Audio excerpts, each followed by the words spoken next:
All right. I'm going to go ahead and call to order this meeting of the Santa Barbara Unified School District's Board of Education for Tuesday, May 13th, 2014, and we will all start with the Pledge of Allegiance. Please rise. Please stand. Ready? Begin. I pledge allegiance to the flag of the United States of America and to the republic for which it stands, one nation, under God, indivisible, with liberty and justice for all. Buenas tardes, soy Rafael Santana. Mi compañera de trabajo, Sofía Rubalcaba, y yo vamos a estar interpretando. Allá atrás tenemos la suerte de tener al señor José Saleta, que va a estar interpretando aquí enfrente. Se han distribuido los aparatos para traducción, pero si no tienen, todavía tenemos en la otra sala, aquí por estas dos puertas tenemos los aparatos. Y también les digo que si hay cupo, pueden pasarse a la próxima sala. Vamos a estar viendo lo que acontece aquí, lo vamos a estar viendo por televisión, así que si gustan pueden ir a la otra sala.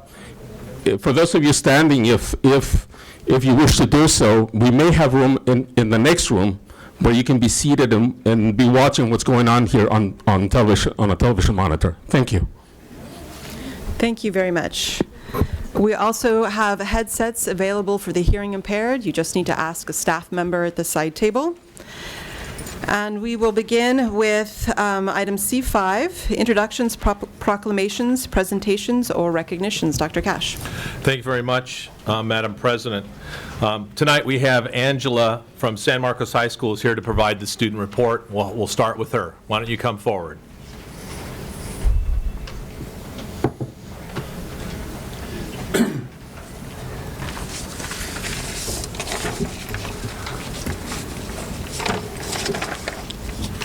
Hello. I'll begin with the San Marcos High School board report. The Royal Ball Prom held at the Montecito Country Club on Saturday, April 26th was a huge success.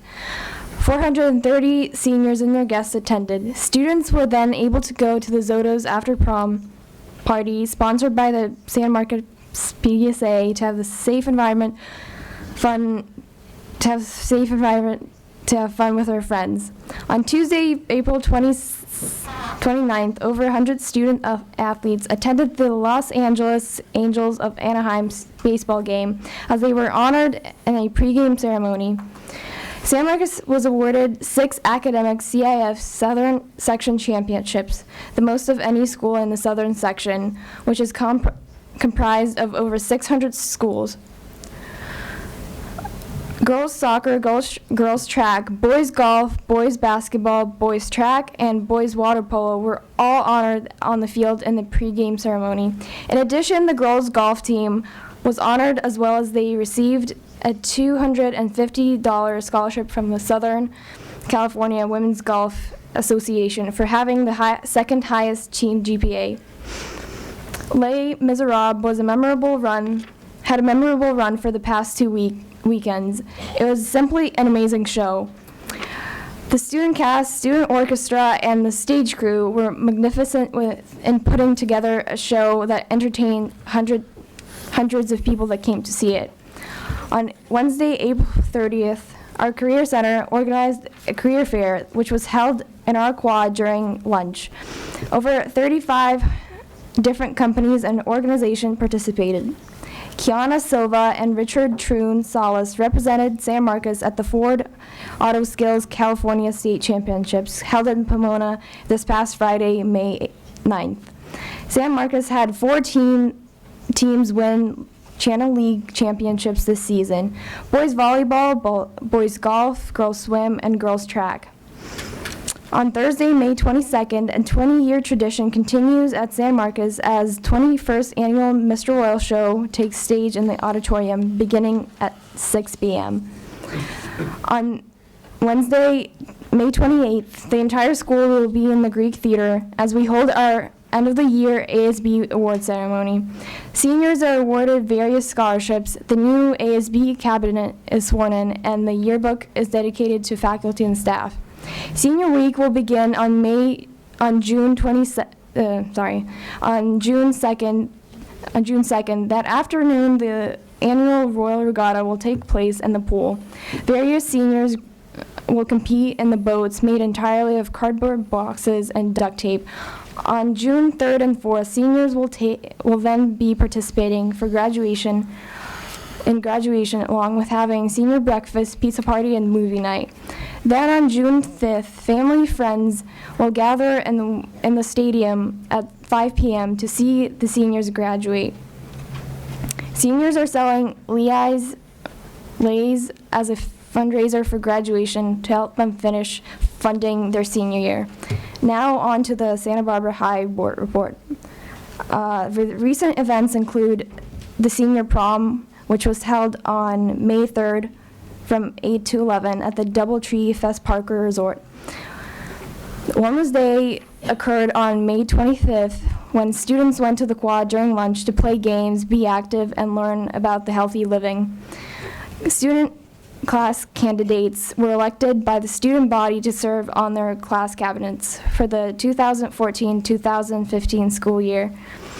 Graduation is going to occur on June 5th when family and friends will gather at the Peabody Stadium to see their seniors graduate. Juniors are also selling lays as a fundraiser for graduation to help fund their senior year. How to Succeed in Business Without Really Trying plays May 1st, 2nd, 8th, and 9th, and 10th at 7 p.m. and Sunday, May 11th at 2 p.m. for a special Mother's Day closing ceremony honoring graduating theater students and, of course, mothers at the Santa Barbara High School Theater. Students will be having graduation night, June 6th through 7th at Disneyland and California Adventures. Also, the students are very excited with the board approval of the Computer Science Academy to start next year. Santa Barbara High School Robotics Club competed at the Greater Los Angeles Regional 2014. They did not only place second overall, but they won the Judges Award. This is the highest they've placed in the past 3 years. The Santa Barbara High School Percussion Ensemble placed third at the ADLA Championships. Sophomore VADA student Kylie Schmidt won a national contest for her work that was submitted to the Fresh Market for their new canvas bags. La Cuesta High School's board report. Students visited USC on April 30th to find out more about the school with the counselor Deborah Tetton and other staff. Other students will be visiting UCLA on May 12th. Dr. Cronshaw is taking a group of his students to UCSB May 7th. 11th graders are finishing up their Smarter Balance testing. Also, iPads are presented in all classes as one-to-one iPad pilot is underway. On a daily basis, students check their grades, assignments, as well as taking quizzes and conducting research. On May 2nd, on Friday, La Cuesta announced that Adeline Sanchez is the April Student of the Month, and Manny Rodriguez is the May Student of the Month. 5 students were given Academic Excellence Awards as well. Diego Graham, Aliyah Johnson, Ivan Nava Velasco, Julia Ria, and Alexis Zuzueda. Thank you. That is all. Thank you very much. Thank you very much. We have a special presentation, several to make this evening. The first will be, could I have Augustine Angel Burnaby and his mother please come forward.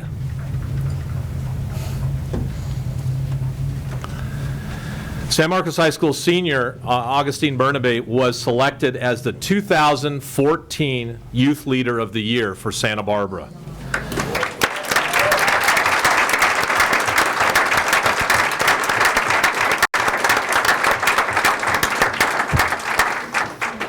He was recognized for his outstanding grade point average of 3.61 and, listen carefully, 1,320 hours of community service to our community.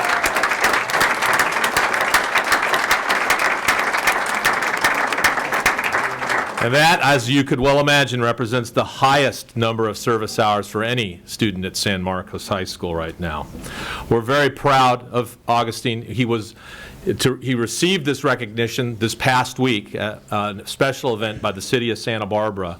We wanted to also recognize him and give him the opportunity to receive recognition from the school board and also to receive the plaque from the city of Santa Barbara. So congratulations, Augustine Bernabe.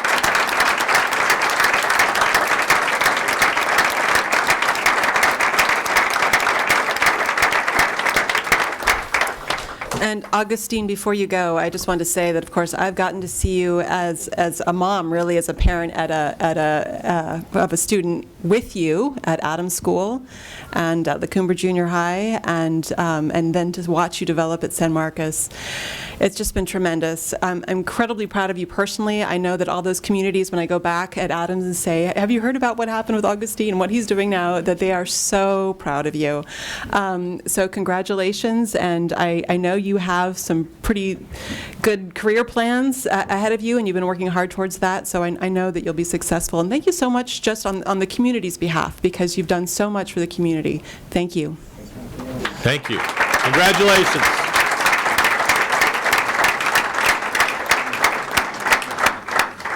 Well, the California State Science Fair is the final science fair of the academic year for students in grades 6 through 12, and it was held on April 28th and 29th. This year, 1,030 participants participated from 423 schools throughout the state, and they compete for awards totaling $50,000. 10 district students were recognized in this rigorous demonstration of scientific knowledge, and I'm going to identify them. When I say your name and project, if you could just step forward so people could know. We'll start with Biochemistry in the Molecular Biology Junior Division. Justin Lehman received 4th place from La Colina Junior High School, and his project was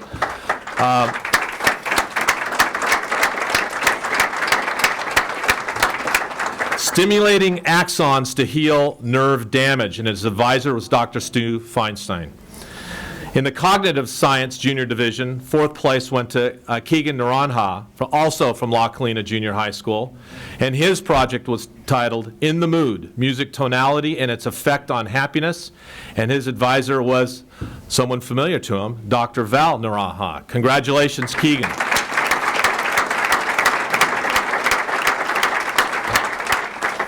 Also in Cognitive Science, an honorable mention goes to Emily Meerbod from La Colina Junior High School. Her project was titled ASL Retention Among Non-Deaf Subjects, and her advisor was Dr. David Marchetti. Congratulations, Emily.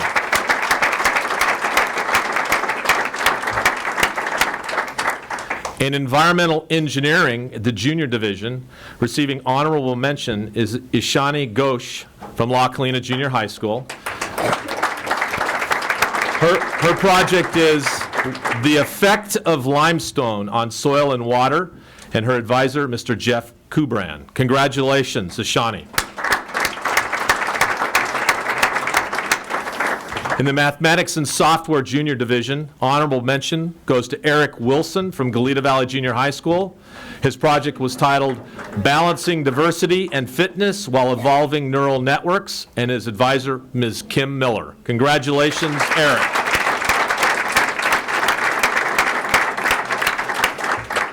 In the Physics and Astronomy Junior Division, 4th place went to Danella Castleberg from Santa Barbara Junior High School. Her project titled Testing the Habitability of Exoplanets. Her advisor, Mrs. Marilyn Garza. Congratulations, Daniela.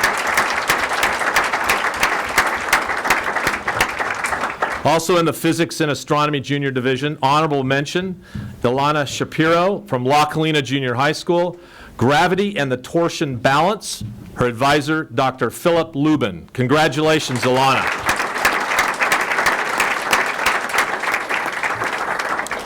In the Plant Biology Junior Division, honorable mention to Brooke Fairfield, Goleta Valley Junior High School. Green to Red, the change of leaves colors over time. Her advisor, Ms. Kim Miller. Congratulations, Brooke.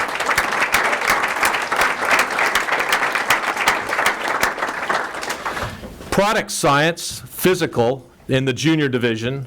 First place went to Amanda Roberts from Goleta Valley Junior High School. Her project titled, "Is Do-It-Yourself Detergent as Good at Cleaning Laundry as a Store-Bought Brand?" Her advisor, Mr. Brad Pincala. Congratulations, Amanda. And finally, in the Zoology Junior Division, second place to James Roney from Goleta Valley Junior High School. Can ant pheromones communicate food quality? His advisor, Ms. Kim Miller. Congratulations, James.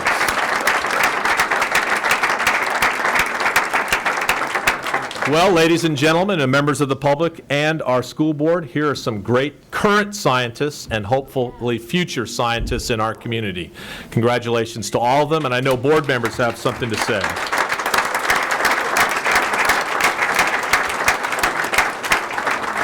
First of all, if you want to raise your hand for a moment, if you want to get the recipe, because it turns out that homemade detergent is better than store-bought, grab her as she's leaving. Congratulations to all of you. You did tremendous work. I know that parents are here in force, and you may not be able to stand up because you're in the back room because we're so crowded today. Teachers are here. Administrators are here from your schools. We are all incredibly proud of the work that you've done. Really impressive. We got a chance to take a look at what they've done out in the courtyard out there, and are confident that you're going to continue doing really high-quality work in science as the years go by, as you get into high school. And I want to also let you know that this meeting is broadcast on Channel 18 at 5 p.m. on Saturday if you want to see yourselves. But we also will have a video link up on our website so that we can forward to your parents, so that if you have family members that like to see you and see you get this honor, then they have a chance to take a look at that too. So thank you, and go to your homework.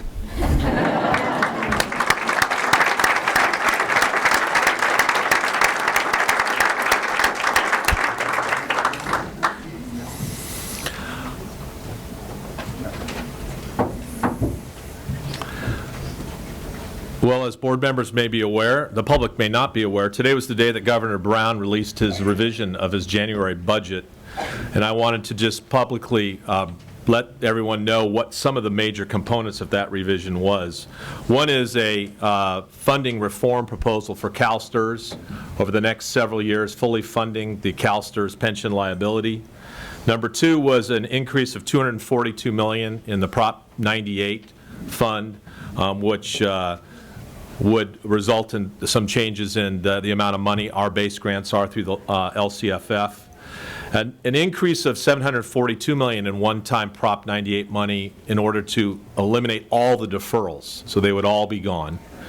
A $103 million increase to school districts like us this year for Prop 98, and a $26.7 million increase for technical assistance and grants to districts to address the technology requirements for the successful implementation of the Common Core, much less than what everyone was hoping for. The number that was being bounced around was still around $2 billion, so $26 million is significantly less than that amount. And he, interestingly, has assigned that money to the K-12 high-speed network, which I'm a board member of. In fact, we'll be at the meeting on Thursday in Sacramento, and I don't know how we're going to decide who gets that money or not, but that'll be interesting to talk about. And one of the things that he commented on is that the expansion of Medi-Cal resulted in an additional $2.4 billion that needed to be paid, which substantially reduced the amount of revenues that he felt could be spent. And as everyone's aware, he did previously reach an agreement with the legislature on his rainy day fund, increasing it from that sets aside nearly $1.9 billion in the general fund. Though the details will come out, and I know Ms. Dete will attend a workshop from the governor's office to learn about the specific details and how they impact our district. And as board members are aware, that he will now be negotiating with the legislature over the next month before they pass a budget and send it back to the governor for approval. But it's a very interesting May revised, perhaps the shortest revision I've ever seen of the budget of the governor's original proposal. I mean, the document itself, I think, was only maybe 20 pages, which is very interesting. So we'll, of course, keep you updated as we learn more. And with that, this concludes the superintendent's report. Thank you. board comments and correspondence. Ms. Limon? So on Friday night, Ms. Helen Rodriguez and I had the opportunity to attend the event where Santa Barbara acknowledged a lot of our teen youth leaders, and we also have a special recognition for the district. So the school district won Agency of the Year, and I have the plaque here in front of me. But what I thought was really interesting was the part that the students, so three students, juniors at a junior at Santa Barbara High, San Marcos, and Dos Pueblos, had the following to say about our school district. So Marisa Hernandez, junior at Santa Barbara High, Andrew Rodriguez at San Marcos, and Ethan Breyer at junior at Dos Pueblos said the following. It gives us great privilege to present the Santa Barbara Unified School District the 2014 Youth Agency of the Year Award. Let us give you some background. We are trying to imagine students in the school district in 1866 when they were established. Wow, what did that look like? For over 100 years, the Unified School District has been supporting children, youth, and teens in their educational achievements. Their current mission is to ensure the education success of all students with a commitment to excellence and the goal to have them reach their highest potential. While not all of us wanted Skeeter or Mia, the drug dogs, we as students recognize that all is being done to keep us safe. Many of us have a trusting relationship with our teachers and counselors and know that they do try and promote a cultural and mutual trust and respect. With the slogan, "Every child, every chance, every day," the school district has promoted such programs as ADVIT and the academies. Trying to educate and counsel close to 15,000 students with 19 different campuses from elementary to high school, the school district promotes our excellence in supporting programs like the Don's Cafe, Robotics program, and theater programs. The Unified School District works with other organizations such as the City of Santa Barbara, Partners in Education, Santa Barbara County Education Office. They are very supportive of the Santa Barbara Teen Coalition in helping to promote teen activities. The food services section is premier in adhering to the new standards to keep children healthy. We're all happy to be able to get a free education, and we appreciate all that the administration, the teachers, the counselor, and all the staff do to provide a safe and healthy environment for our educational growth, and we are happy to present the 2014 Youth Agency of the Year to Santa Barbara Unified School District. So I actually thought it was so incredible to hear students say this about our district, and it was an honor for Ms. Helen Rodriguez and I to be there to accept it, and more than anything, it came at a time when we had Teacher Appreciation Week, we had Employee Appreciation Week, and I understand that this is a really tough time for schools. We have Common Core, we're testing, technology, local control funding formula, and to be recognized at this time I think is really important, and I don't want to lose sight of the fact that something good is happening here in our district, and I'm very proud of that. So congratulations to each and every one of our leaders in the district, our staff, our teachers, our educators, everyone, because you've contributed to a recognition that I think is very worthy, and I think I speak on behalf of the board when we say we really thank you for all your commitment to the students and the community at large. Thank you. So I'll pass this down so you can all see this. Thank you. Any other board comments or correspondence? Mr. Herron? Yeah, I'll try to go fast. I'll piggyback on Ms. Limon in that so many good things are happening. I mean, the last 3 weeks have just been mind-blowing. And I'll go through a long list. I mean, the Wellness Committee is doing wonderful things in all of the schools. Icann, art projects at Monroe, Franklin, Cleveland. If you can see the artwork that our kindergartens through 6th grade are doing, your mind will be blown away. It's absolutely unbelievable. Harding, you have a chance. May 22nd, Icann. Go see the artwork. It's unbelievable. Breakfast of Champions for Special Olympics, the Luke 10-year anniversary, the shows at the various high schools. We've got talent. Golly, we've got talent. The Just Communities. I attended the Institute for Equity in Education presentation, where a group of people have gone through Just Communities program for a week. Just to hear the results of what they come up to do because of being there was tremendous. Something that was just, and I see a whole group of them right here in front, the Padres Adelante Parent-School Partnership for McKinley and Harding. I presume we're going to hear from them. But the things I took away from their graduation, there's 21 parents who spent every Wednesday for, I think, 8-10 weeks learning the tools necessary to be advocates for improving their children's education, parenting, academics, reclassification, goals, rights of parents, rights of students, family's role. Parents are role model for students. Share the information they receive with other parents and with all of us tonight, I hope. And the leadership and just the cultural importance of education. To hear the parents tell the story and watch them graduate and watch their kids see them graduate, the looks on the children's faces are just unbelievable as their parents get the recognition. The California Alliance for Arts breakfast. The highlight for me, again, another one was Adelante board meeting last night. On top of the approval of their charter, which was just a celebration, to hear from Icann that they once again will be back at Adelante the next school year is just an accolade that I just think is fantastic. And I was very happy at the board meeting. I am now a cheetah.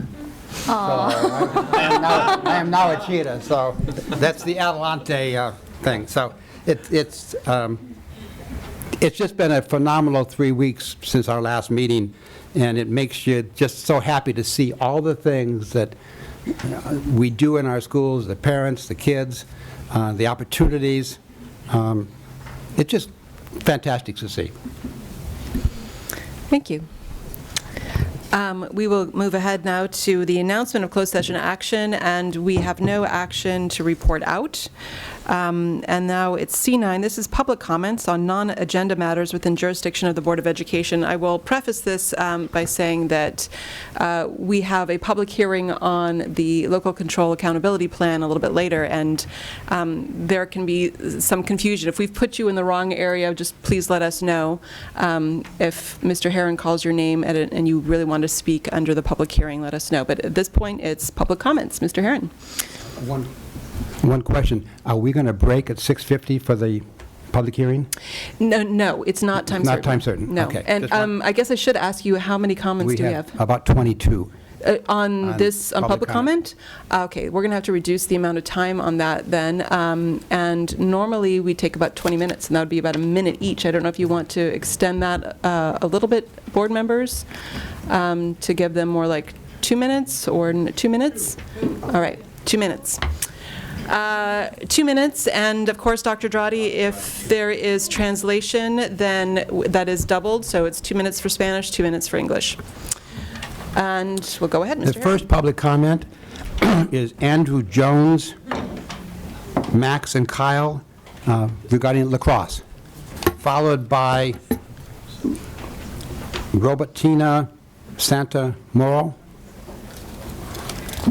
followed by Rosa Elia Mendiola. If you can be ready and to take your time at the podium, it'd be nice. Hi, I'm Will Bechtel, team captain, Santa Barbara Dons Lacrosse. I'm Andrew Jones. And I'm Max Kyle. This has really been the first year that Santa Barbara Dons Lacrosse has gotten started. And even at Santa Barbara and San Marcos High School, we easily had a 25-man roster. With DP, we had 15. The only problem is we definitely could have expanded on that with more help from with PE credit. We had a lot of kids talking, easily 40 kids wanting to join, but there was just that factor of PE credit and getting out of the PE program as well. And so that really set us back a little bit. This year we competed against several schools, mainly the prep schools like Laguna Blanca, Dunn, Ojai Valley. But we are also hoping to next year move down as into the San Fernando Valley, Thousand Oaks High School, Westlake, big CIF schools down there. Over the past couple of years, CIF lacrosse has been rapidly expanding from the East Coast, starting in San Diego and San Francisco and kind of just working its way down the coast, all the way down into San Fernando Valley and like Oak Park and Newberry Park, that area, and then hopefully looking to get into more Ventura County. And as well, it is stopping up in a little bit above San Luis Obispo County, like Morro Bay area. And so we're really just hoping to come here today and talk to you about lacrosse to kind of get the PE program rolling, because if anything, I feel like we're a little bit behind for the state of California, just working it across the coast. That'd be great if we could have that PE approval. Just got a lot more kids at a PE program and other sports, because one thing is certain, I feel like it's never a bad thing to play 3 sports in fall, winter, and spring, so why not play lacrosse as well to keep you in shape for football, whichever sport you play. That's all I have to say. Thank you. Thank you.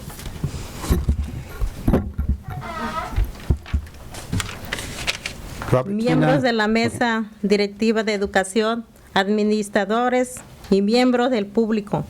Mi nombre es Robertina Santamaría y soy madre de familia de la escuela primaria Monroe. Estoy tomando la clase Padres Adelante de dicha escuela. También estoy aquí para expresar mi apoyo a la prioridad del CAP en el área de la involucración de los padres. Mi recomendación sería que el distrito escolar continuara proveyendo el acceso al idioma para los padres por todo el distrito, aumentando los entrenamientos que se proporcionan a los intérpretes y traductores para que estén bien capacitados. Gracias y buenas noches.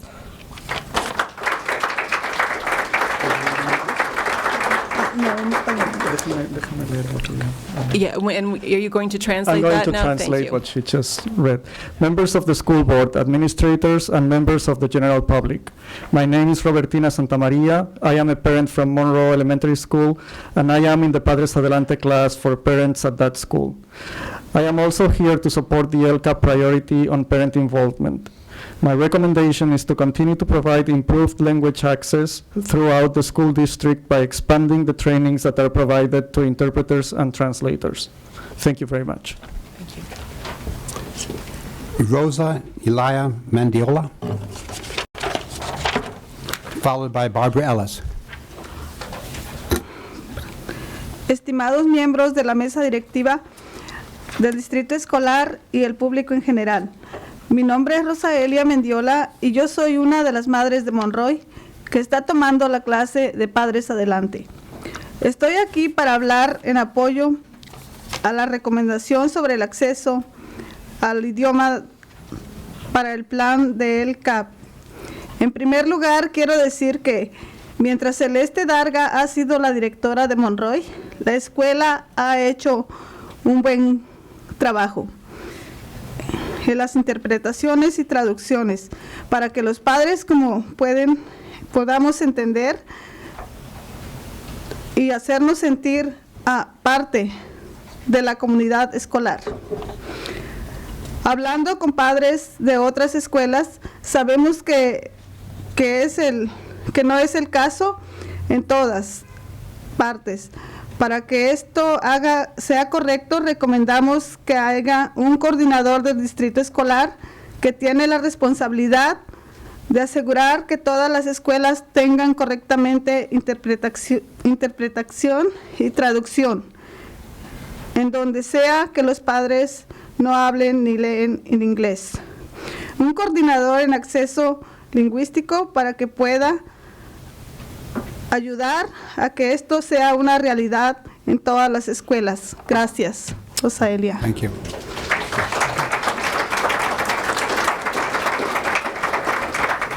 Members of the school board and the general public. My name is Rosa Elia Mendiola, and I'm a parent from Monroe who is in the Padres Adelante class at that school. I am here to speak in support of the recommendations on language access for the LCAP.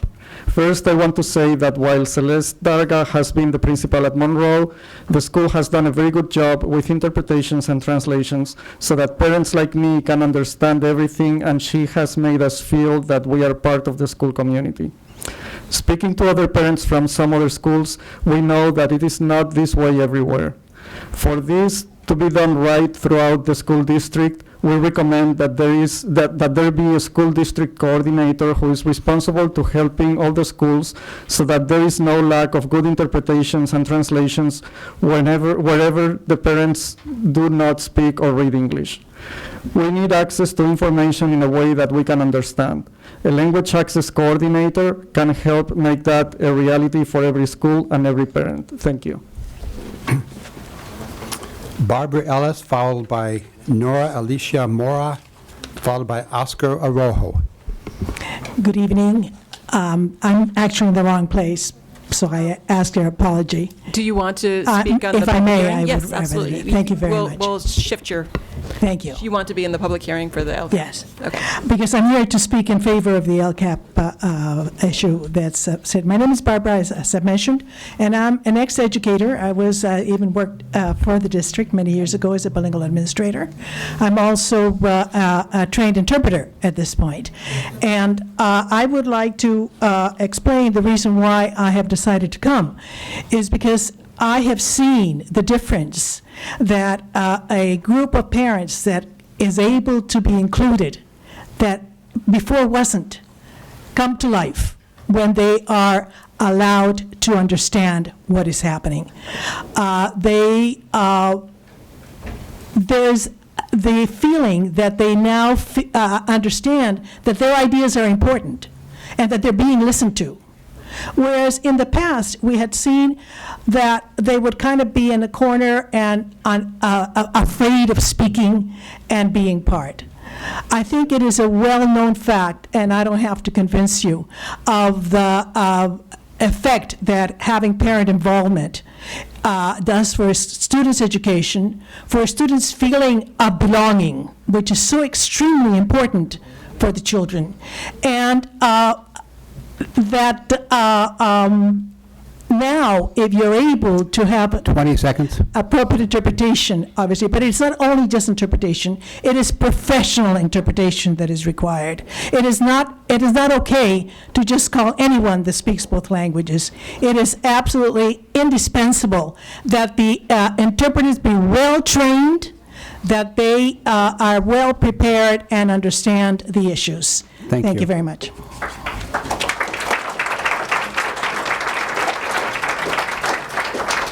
Nora Alicia Mora, followed by Oscar Arroyo, followed by Gloria Quintana. Sí, buenas tardes. Estoy muy chiquita, pero aquí lo tengo que agachar aquí. Siempre ha sido así. Pero ahorita van a ver lo que les espera, ¿eh? Mi nombre es Nora Alicia Mora, mamá soltera de 5 hijos por 9 años. Estoy aquí inspirada por mi propio estudio con los programas bajo mencionados hoy día. Los he logrado hasta hoy, empezando con Pique, Malde, Padres Adelante, Comunidades Justas y algunos otros aquí en la comunidad con CCBS en el condado de Santa Bárbara. Y por hoy casi la graduación, que es por mi programa ahorita que estamos de avance, programa aquí presente, rojos. Soy madre de una de mis hijas que fue y es la reina de la Escuela San Marcos High School este año, 2014. Estoy muy orgullosa y contenta por los programas que he aprendido demasiado, bastante. Estoy aquí junto con mis compañeros, disculpen, mi hija, nombre cuál es Nora Alicia Gutiérrez, es de la Escuela San Marcos High School y es la Homecoming Queen. Estoy aquí junto con mis compañeros de mi clase avance, que 30 estamos... seconds. 30 seconds. Yes, que estamos aquí por una razón. Solo quiero darles y decirles que nos están cortando nuestras alas para volar. Por esto estoy y estamos aquí, que nos dejen nuestros derechos para nuestros hijos, que puedan hacerlo y lograrlo y ellos triunfar y volar. La razón por qué yo elegí mi clase avance es porque me encantan mucho los niños. Estoy contenta para ayudarles a atender las comunidades y ser babysitting. Gracias. Thank you. And do you have somebody that's doing the translation, or do we need to bring our interpreter up?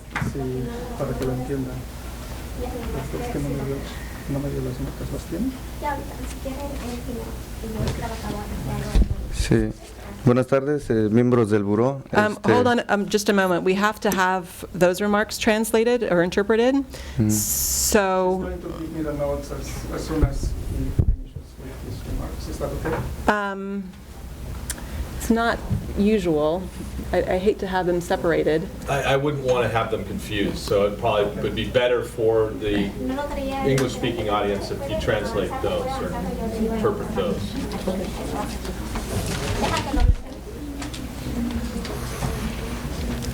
So I have part of them, and then she'll have to. My name is Nora Alicia Mora. I am a single mom with 5 children, and I've been a mom for 9 years. I've been inspired by my study and what I've been able to achieve until this day, which are the courses of PIQUE, MALDEF, Padres Adelante, Just Communities, CCBS, and others. Avance is the training that I am finishing today. I am a mother of 1 daughter, and she is the homecoming queen at San Marcos High School. Así es. Sí. Es su nombre, el nombre es este nombre. Her name is Nora Alicia Gutierrez. Estudiante. And she is a student High School. and the homecoming queen at San Marcos High School. I am here with my colleagues from the Avance training, and we are here for the following reason. I just want to tell you that they are cutting our wings to fly, and that's why we decided to come today. So you can keep our rights, so our kids, our children can fly and fight for their futures. Thank you. Thank you. Thank you. Oscar Arroyo, followed by Gloria Quintana, followed by Comentario. Oh, no. Comentario, okay. Rosa Rios, Santa Maria. Sí. Sí, buenas tardes. Respetuosamente me dirijo hacia ustedes, miembros del buró. Mi nombre es Oscar Arroyo. Soy un padre de Santa Bárbara y estoy aquí por el programa Avance. El programa Avance no debe ser cancelado. Tiene un promedio de éxito del 70%, comparado con cualquier otro curso. Es exitoso debido a la calidad de la enseñanza, combinado con los talleres de manualidades. Como padre creemos que una vez que hemos experimentado el éxito y la calidad de la enseñanza, nuestro deber es preservarlo y compartir esta herramienta educativa para nuevos padres y parejas que están en búsqueda de exceder la educación de sus hijos. Cortar el presupuesto de este programa es como dejar sin bases a esta valiosa herramienta reeducacional para familias interesadas en sobresalir académicamente. Beneficios para padres o educadores. Teóricamente, conocer las necesidades y conducta de nuestros hijos y criaturas que aún están en el útero materno. Realizarnos como padres y educadores de nuestros infantes.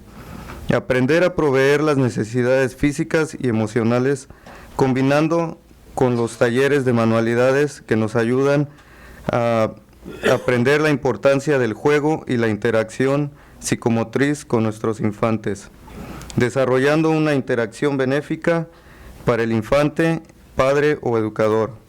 Nuestro deber como padres es preservar esta herramienta porque nuestros hijos son el futuro de esta ciudad. 30 segundos. Es todo. 30 segundos. No, se le entiende. The Avance, your name is? Oscar Arroyo. Okay, my name is Oscar Arroyo. The Avance program should not be canceled. It has an average success rate of 70%. Compared with any other school course, this is very successful given the high quality of its teachings, combined with the workshops provided. We parents believe that once we have experimented the success and quality of what is taught, our goal should be to preserve it and share this educational tool with new parents and couples that are searching to excel the education of their children. To cut the budget to this program is like taking away the basis of this very valuable tool, educational tool for families interested in achieving more academically. Benefits for parents or educators. Theoretically, to get to know the needs and the behaviors of our children and creativity, even while they are still in the mother's womb.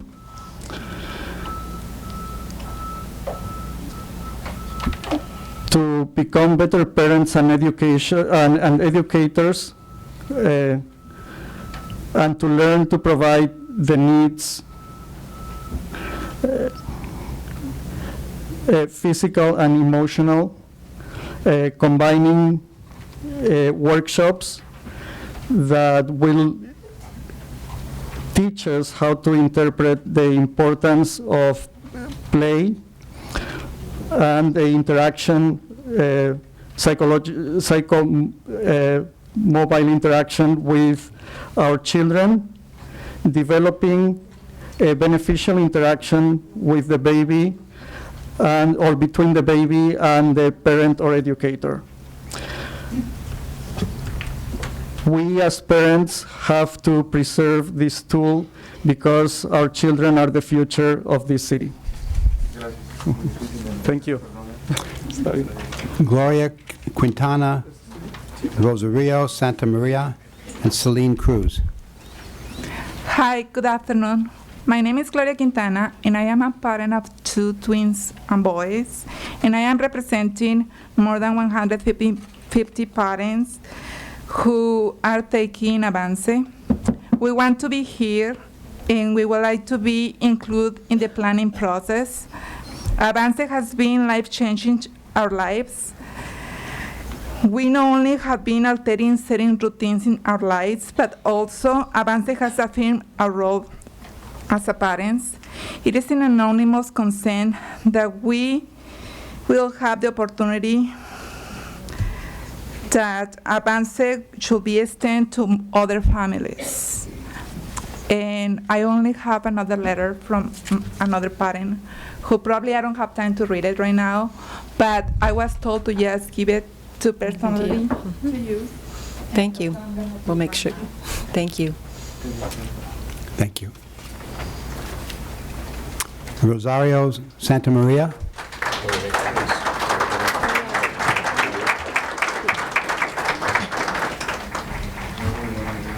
Miembros de la mesa directiva, escolar y todos los presentes, buenas tardes. Mi nombre es Rosario Santa María y yo soy una madre de la escuela primaria Monroy. Y yo estoy tomando la clase Padres Adelante. Algo que hemos aprendido en la clase como padres es mejorar no solo nuestra involucración en nuestra escuela, pero fijarnos en todas las necesidades del distrito escolar. Yo estoy aquí para apoyar la importancia del acceso al lenguaje en el plan de LCAP. Uno de los objetivos debe ser que cada padre tenga acceso a información de la escuela en su propio idioma para saber lo que pasa en el aula de su hijo, para entender cuáles son los programas y servicios que existen en las escuelas. Por ejemplo, los padres de Monroe se han beneficiado de los intérpretes estudiantes que nos han dado para la noche de regreso a la escuela. Se han prestado servicios de interpretación. En las reuniones, los materiales para padres han sido traducidos al español. Nos gustaría que este sea el caso en todo el distrito escolar, que los sitios web de las escuelas sean en ambos idiomas. y que ningún padre jamás se sienta excluido debido a su idioma. Gracias. Thank you.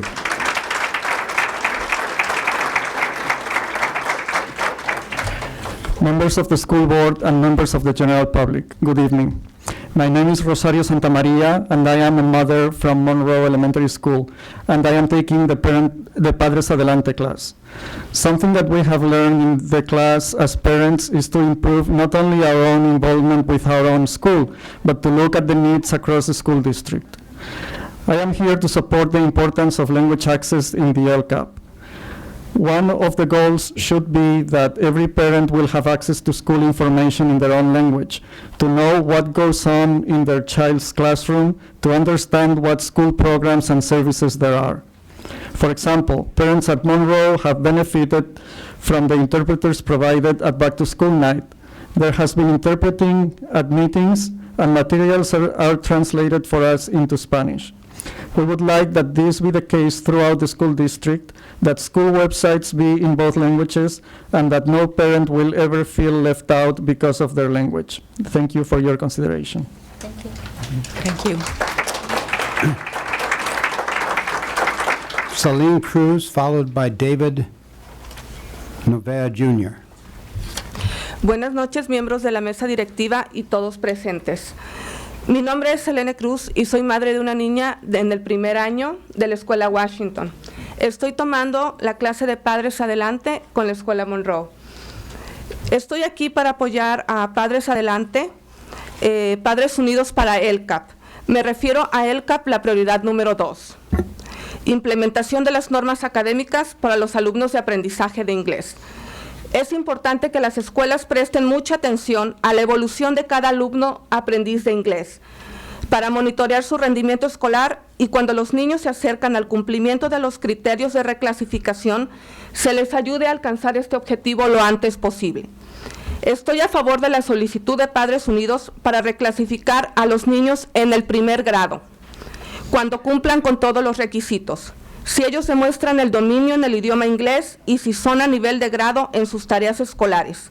Entonces, ¿por qué no se convierten también en RFEP y ser alumnos regulares en lugar de llevar la etiqueta de aprendices de inglés? Si son perfectamente capaces de hacerlo bien en la clase, entonces no deberían tener que ser sacados de clase para recibir el apoyo que ellos no necesitan. El Estado de California proporciona directrices para la reclasificación en el primer grado, si son a nivel de grado y son recomendados por sus maestros y apoyados por sus padres. Pido que el distrito escolar adopte dichas directrices.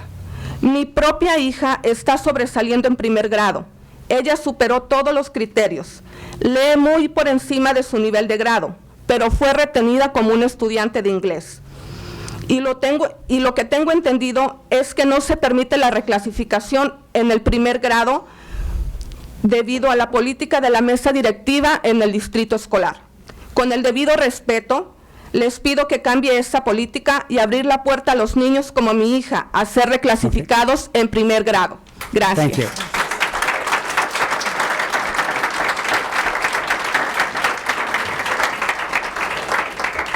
Good evening, members of the school board and district administrators. My name is Selene Cruz, and I am a parent of a first grader at Washington School. I am taking the Padres Adelante class at Monroe School. I come to support the recommendations being made by Padres Unidos for LCAP. I refer to LCAP Priority 2, implementation of state-adopted academic content standards, including programs and services for ELs to access the Common Core and ELD standards. It is important that schools pay close attention to the progress of each English learner child, to monitor their school performance, and then, as the children get close to meeting the criteria for reclassification, that they help them reach that goal as early as possible. I support Padres Unidos' request to reclassify even first grade students who meet all the requirements.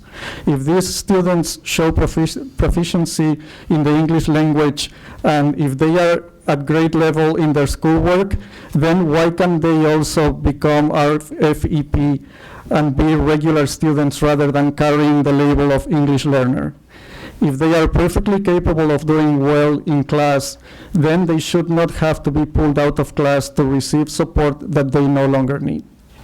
The state of California provides guidelines for reclassifying first graders if they are at grade level and are recommended by their teachers and have the support of their parents. I ask that the school district adopt those guidelines. My own daughter is excelling in first grade. She surpasses the criteria, reads well above her grade level, but was held back as an English learner and not allowed to reclassify due to the school board policy.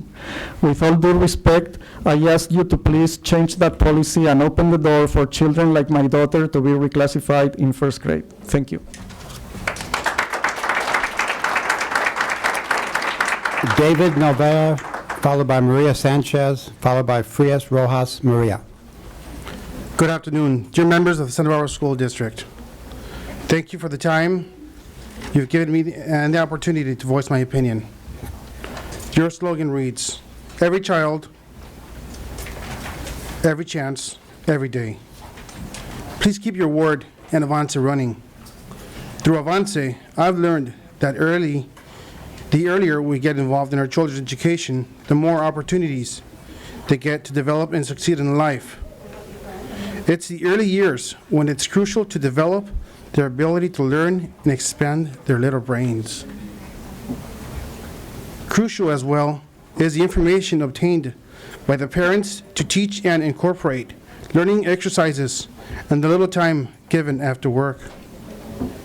Even though my wife and I waited for 10 years to have our first child, when one thinks you're ready and prepared, Avance has been an eye-opener and a very nice experience.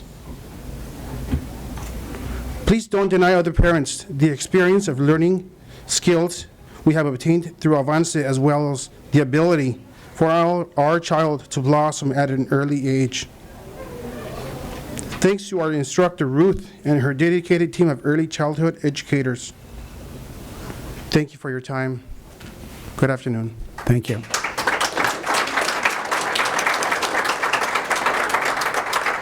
Maria Sanchez, followed by Frias Rojas Maria, followed by Augustine Angel.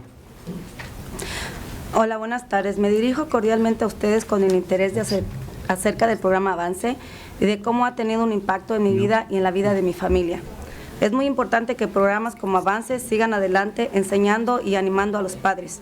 Puedo decir que este programa está completo, abarca bastantes áreas, bastantes temas, mucha información que ha hecho un cambio radical en mi manera de educar a mi hija y lo quiero compartir a continuación. Yo soy propietaria de un daycare desde hace más de 4 años.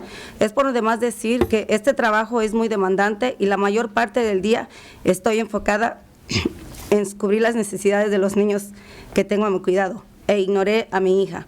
No me daba cuenta que mi hija esperaba por mí para que yo le diera atención a ella también. Fue en estas clases donde me enseñaron que mi hija y cada niño necesita más allá de una comida, de un juguete o de que yo le dé lo que me pide en ese momento. Ella necesita amor, cariño y sobre todo mi tiempo.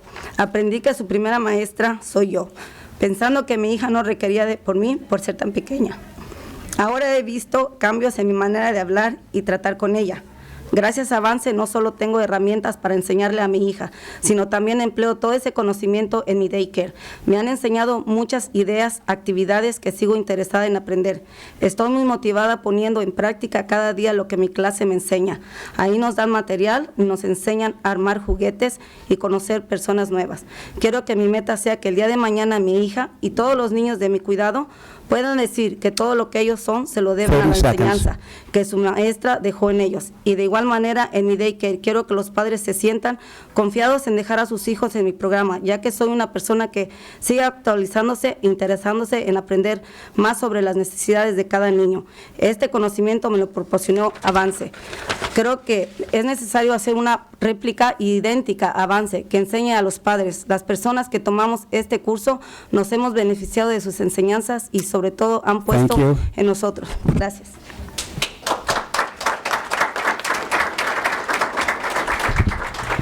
Good evening.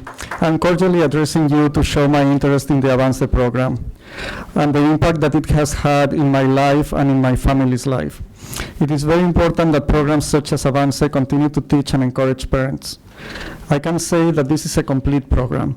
It covers many areas, many topics, a lot of information that have made a radical change in the way I educate my daughter, and I want to share now. I've been the owner of a daycare for more than 4 years. No need to say that this is a very demanding job, and most of my day I'm focused on meeting the needs of the children that I have at my care, and I ignore my daughter. I did not realize that my daughter expected from me that I would also give my attention to her. It was at these classes where I learned that my daughter, as well as every child, needs more than food, a toy, or for me to give her anything she asks me at any given moment. She needs love, tenderness, and especially my time. I learned that I am her first teacher, and I thought that my daughter didn't need that from me being so young. Now I've seen changes in the way I talk to her and I relate to her. Because of Avance, I not only have the tools to teach my daughter, but I also use all that knowledge at my daycare. They've given me many ideas, activities that I continue to be interested in learning. I'm very motivated to implement every day what I learn in this class. There we get materials, we are shown how to build toys, and we meet new people. I'd like my goal for the future to be that my daughter and all the children that I've provided care to can say that everything they are, they owe to what they learn from their teacher. Likewise, at my daycare, I want parents to feel confident to leave their children in my program, as I am the person that keeps updating myself and interested in learning more about the needs of every child, and that knowledge I got from Avance. I'm very grateful with the noble and convincing mission of this program. I believe we need to replicate the Avance program to keep teaching parents. Those of us that took this class have benefited from the teachings, particularly they have instilled in us a new capacity as we want to learn and be successful in this country. Most of us have not completed our basic schooling, and Avance has taken care of giving us the time and the hope to be better parents with better education, so we can teach our children to be good citizens in the future and be valuable members of society. You cannot imagine everything that this program has helped, not just me, but each one of the persons that have done the effort to attend these classes. Thank you.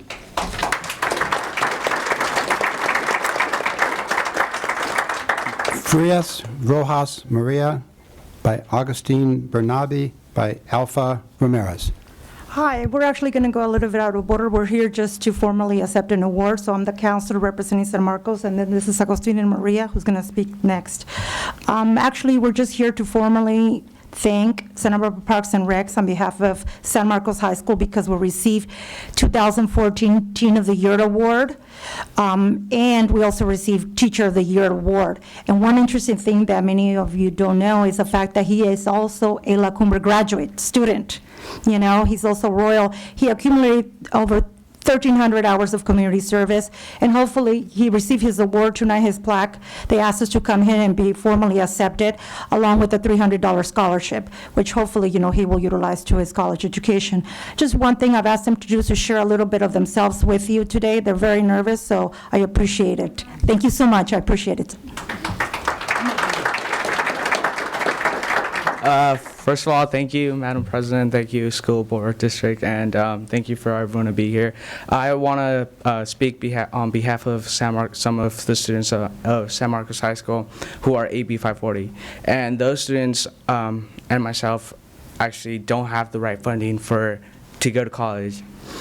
One of the reasons is just there's not enough scholarships available in the community itself, and it's just sad to see that some students won't have the privilege to actually attend a 4-year or get the college experience, and that's really sad. And it's just sad to see that those students close that door because of the proper funding. And I just want to say that if you guys can open doors for us or people for AB 540, that would be really amazing. It's just some students have to work, like myself, have to work two jobs and help my mom, who's a single mother, and it's just a lot of work. And next year, hopefully, I did get accepted to San Francisco State University, so I'll be attending there. But however, it's just there's a lot of money involved, and that's one of the reasons that's stopping myself from going. It's just. Thank you.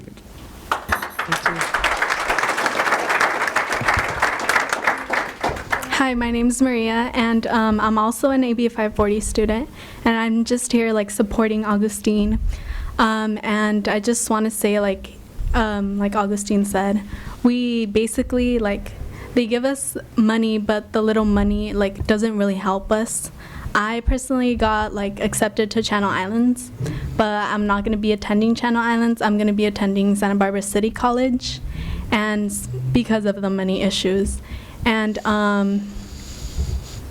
I think we should be able to be treated like other individuals who also want to pursue their careers and everything. And I just want to say thank you for awarding Augustine with the award, and thank you.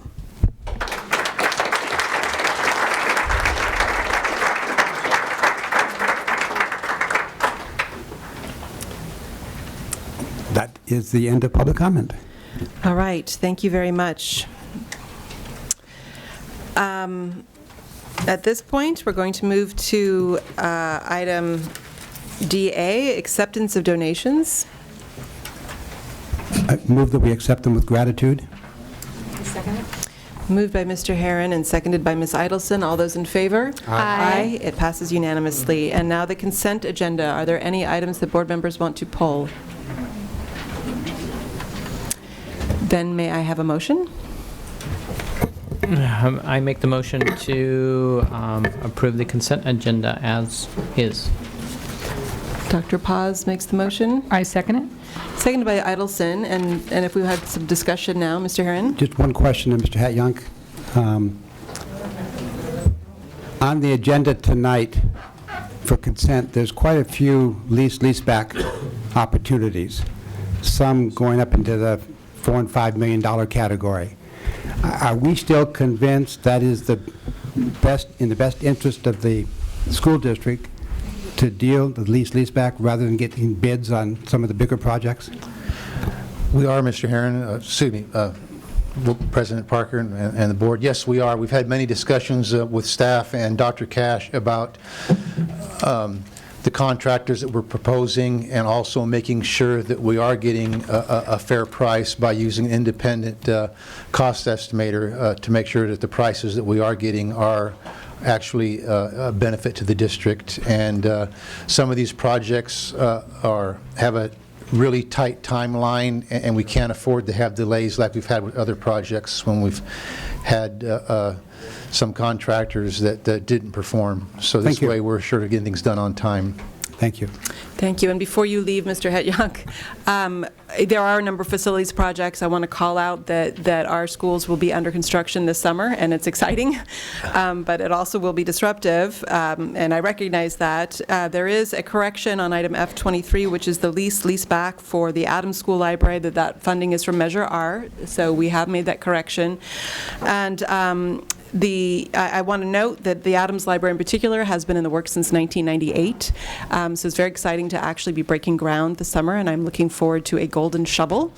And the Washington School Library, is that going to be coming back? It is tentatively scheduled for your consideration at the next board meeting. At the second meeting in May. Great. And thank you, Mr. Hatyank. The one other thing that I wanted to call out was under personnel, and that is item 16, E16, which is this approval of memorandum of understanding with City College for the professional learning opportunities. And just that I've seen that as an opportunity for a long time, the idea of working with their professional learning program as a resource for professional development for our own staff. So I'm really excited about that.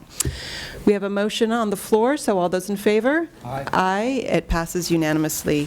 Now we are moving to our public hearing So I'm going to close the current meeting and move into our public hearing on the Local Control Accountability Plan. Dr. Cash. Thank you very much, Madam President. While the law that enacted the local control funding formula required only one public hearing, we live in Santa Barbara. And so this is our second public hearing, and I have to say it's really exciting to see so many people here and have the opportunity to get their input. We still are commenting on Draft 1. We've received a lot of input from our school administrators. We've received input from the public via the website. We've received input from staff, teachers and classified staff, and looking forward to listening to parents tonight. Our plan is to take the input that we have received. Dr. Dradi is the chair of the LCAP committee. He has, I believe, already scheduled the next LCAP committee meeting. They'll take the input, formulate draft 2, and we'll get that out to the community and to the board as soon as that's possible. So with that, we're ready for comment. Can I ask that we have draft 1 just up in case people have anything that they want to refer to? And we have multiple copies that are available in both English and Spanish. And yes, and we'll go ahead and close to public comment at this point. So if you haven't gotten a slip up, it would be great to do that now. And how many comments do we have on this? 23. So we'll have to cut this back again, 2 minutes. All right, and again, if it is translated, we will give extra time for the translation. All right, Mr. Herron. Okay, again, we'll call the names, and if you can be ready when your name is up, be great. Anita Campione, followed by Jose Vasquez, followed by Maya Perez. Anita Campione.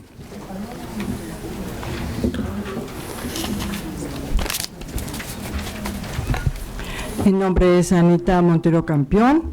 Muy buenas noches y vamos a, con todo respeto, vamos a darles a ustedes un momento refrescante con una canción que dice: de colores se visten los campos en la primavera.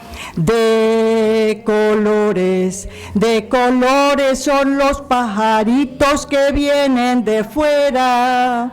De colores es el arco iris que vemos lucir, y por eso los grandes amores de muchos colores me gustan a mí, y por eso los grandes amores de muchos colores me gustan a mí. Muchas gracias, buenas noches.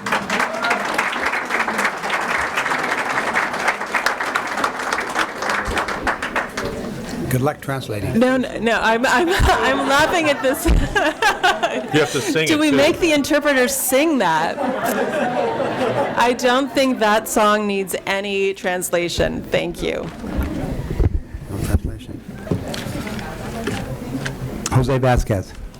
Miembros de la mesa directiva, escolares y administrativos del distrito.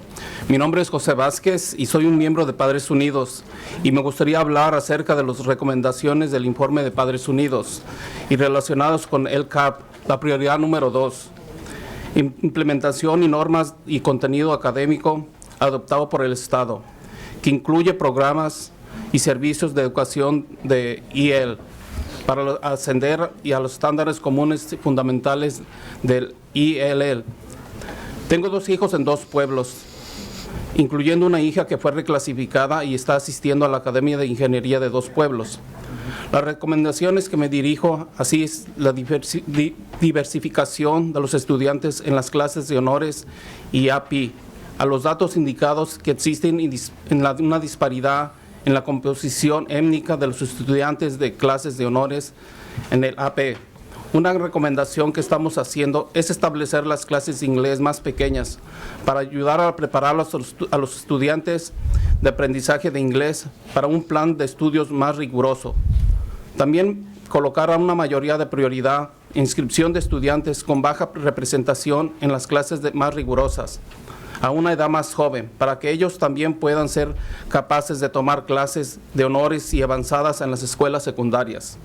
Por favor, trabajen en identificar estudiantes de baja representación que puedan tomar clases de honores y avanzadas.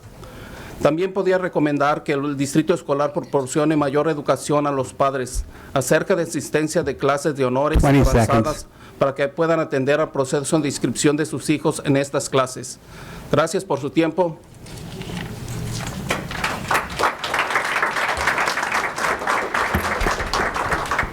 Members of the school board and district administrators.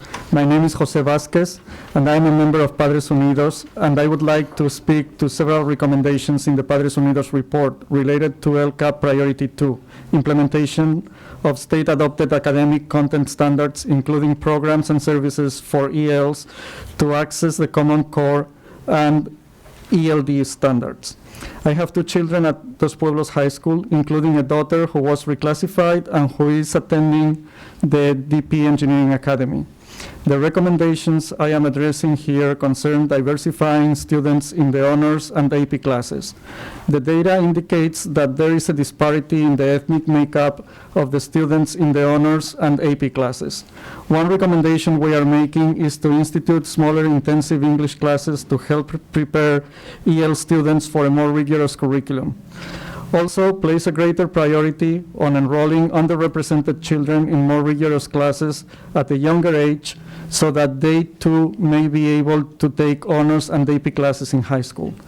Please work to identify underrepresented students who may be appropriate for honors or AP classes. We also recommend that the school district provide more parent education about the existence of honors AP classes and help them to understand the process of enrolling their children in these classes. Thank you for your time and attention.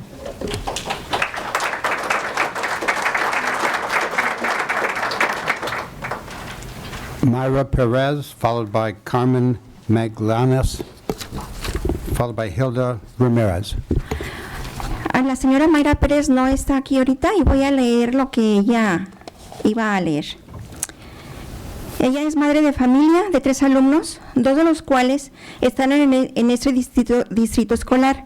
Es miembro de la mesa directiva de Padres Unidos. Ella dice, estoy aquí para apoyar las recomendaciones de Padres Unidos sobre la prioridad número 3 de LCAP. En referencia al involucramiento de padres, me voy a enfocar en que se ofrezca a los padres entrenamiento en tecnología, con toda la atención puesta en los estándares estatales centrales comunes y la importancia de usar la tecnología para tener acceso a Internet. Hay una gran necesidad de entrenamientos en tecnología para los padres, incluyendo clases de computación en español. Muchas escuelas mandan a los padres a obtener información en páginas web. Los maestros esperan que los padres se comuniquen con ellos por correo electrónico, pero muchos padres no usan computadoras porque no saben cómo. Muchos padres y madres de habla hispana no usan correo electrónico porque no tienen los conocimientos básicos del funcionamiento de la computadora. Los entrenadores tienen que entender la cultura de los padres con ayudantes que hablen su idioma para que los padres puedan trabajar en desarrollar conocimientos básicos de computación. Recomendamos que se ofrezcan talleres de computación para padres, que sería una buena forma de usar los fondos de LCAP. Muchas gracias, en nombre de Mayra Pérez.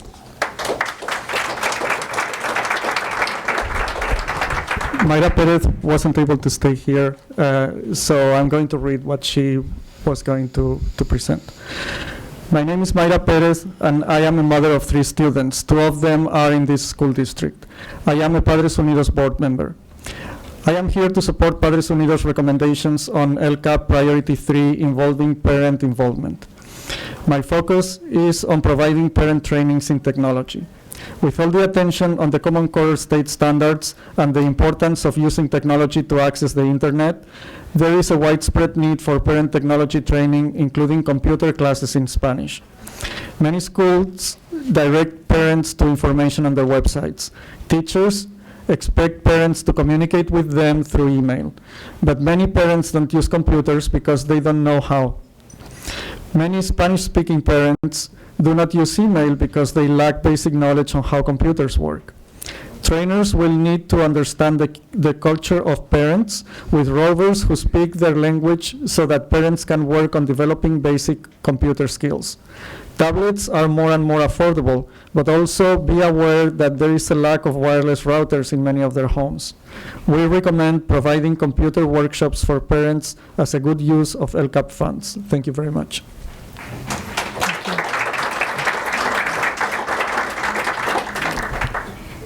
Carmen, I am. you're Carmen? Yes. Okay, Carmen, you're up. Miembros de la mesa directiva de educación y miembros del público. Mi nombre es Carmen Magallanes y soy madre de una estudiante que asiste a la Colina Junior High. Yo soy la vicepresidenta de Padres Unidos y estoy aquí para apoyar las recomendaciones en el reporte de Padres Unidos. Me estoy enfocando en los padres de los estudiantes aprendices de inglés relacionados con la prioridad número 3 de LCAP, la cual es la participación de padres de familia en las escuelas. La meta del distrito es que todos los padres participen en la toma de decisiones en relación con la escuela y las prioridades del distrito, y para aumentar la participación de los padres en la toma de decisiones en un 10% cada año. Una forma de hacerlo es nombrando a un padre de un alumno aprendiz de inglés a cada comité de reclasificación escolar. Los padres tienen que ser parte de este diálogo y participar en la toma de esta decisión tan importante. Se recomienda que esto se haga en todas las escuelas. Padres Unidos ha dado entrenamiento de ILAC para los padres en muchas escuelas. Sin embargo, hay escuelas que no están utilizando sus ILACs para dar asesoramiento sobre el plan integral de la escuela, y hay oficiales de ILAC que no reciben apoyo de seguimiento por las escuelas sobre cómo realizar sus funciones encomendadas. Por lo tanto, recomendamos que también haya también la capacitación de los administradores en el buen funcionamiento y mandato legal de los ILACs. También recomendamos aumentar la capacitación de los padres que han sido elegidos como oficiales del comité ILAC para ayudar a sus padres a tomar decisiones específicas que incluyen la participación, el seguimiento y la formación de los requisitos legales sobre todo cómo esos oficiales se van a preparar a cumplir su función de asesorar a sus concilios escolares. Muchas gracias, Carmen Magallanes. Thank you. Members of the school board and the general public. My name is Carmen Magallanes, and I am a parent of a daughter who attends La Colina Junior High. I am Vice President of Padres Unidos. I come to you to support the recommendations in Padres Unidos report. I am focusing on the parents of English learners related to LCAP Priority 3, parental involvement. The district's goal is for all parents to participate in decision-making regarding school and district priorities, and to increase parent participation in decision-making by 10% each year. A great start is by appointing an English learner parent to each school reclassification committee. Parents need to be part of this dialogue and this important decision-making. We recommend that this be done at all the schools. We at Padres Unidos have given ILAC trainings for parents at many schools, but there are too many schools that are not using their ILACs to provide advice on the school's comprehensive plan, and there are ILAC officers who don't receive follow-up support on how to properly carry out their mandated functions. Therefore, we highly recommend that in addition to parent trainings, that there be a training program for administrators in the proper functioning of the mandated ILACs.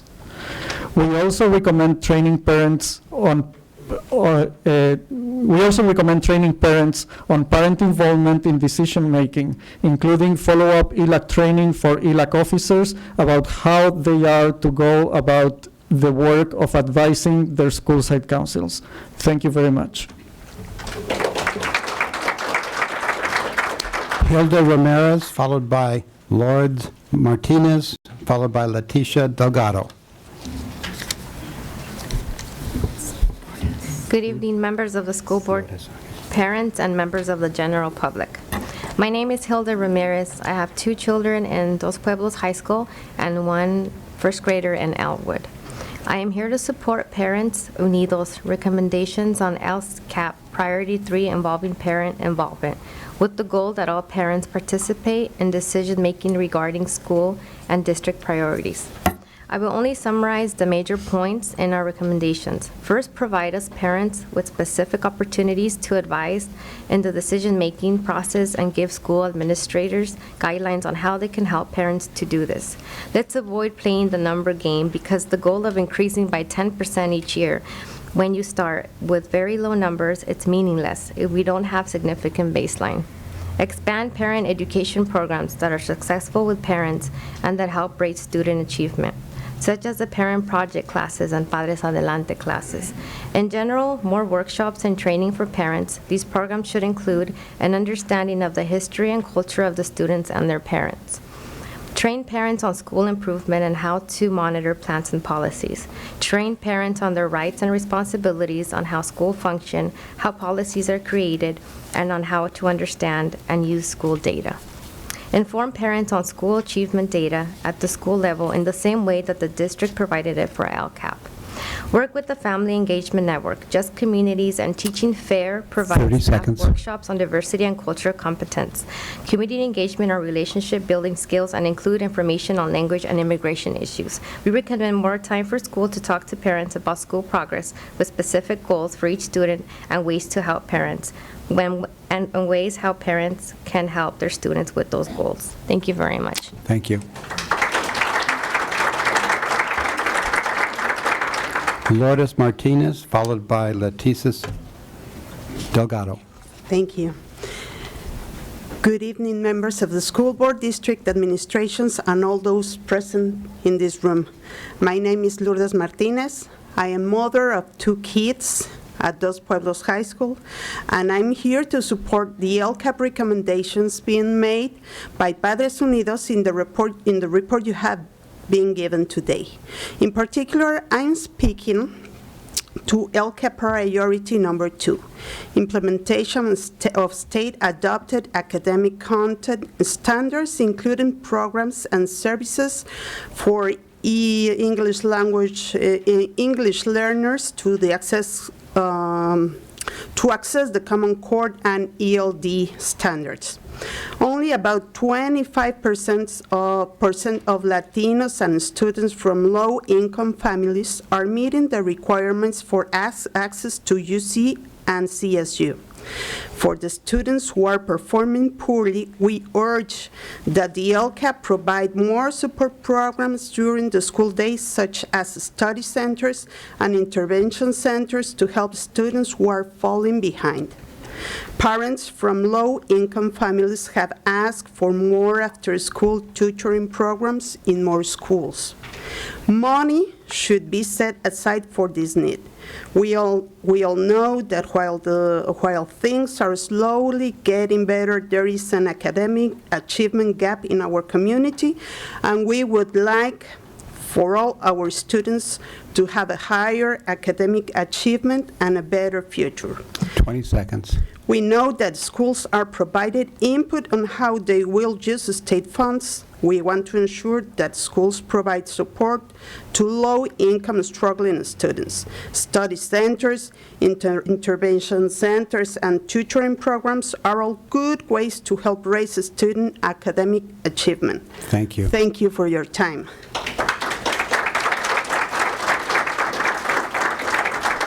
Leticia Delgado, followed by Olga Zamino, followed by Jeffrey Walker. Buenas tardes, mi nombre es Leticia Delgado. Soy una madre de una niña en este distrito escolar. Estoy aquí para apoyar las recomendaciones de Padres Unidos en la prioridad 3 del LCAP, referente al involucramiento de padres. Me voy a enfocar en el acceso lingüístico y voy a resaltar algunas de las recomendaciones en el informe de Padres Unidos. En nuestro distrito escolar hay 4,467 alumnos que están aprendiendo inglés, el 29% de todos los estudiantes. Esto significa que hay cerca de 9,000 padres hispanohablantes. Aunque en los últimos años ha mejorado el apoyo lingüístico, hay una falta de coordinación de estos servicios. Recomendamos que para proveer un apoyo planeado y uniforme en las diferentes escuelas, haya un coordinador de acceso lingüístico centralizado junto con una unidad de apoyo lingüístico en el distrito.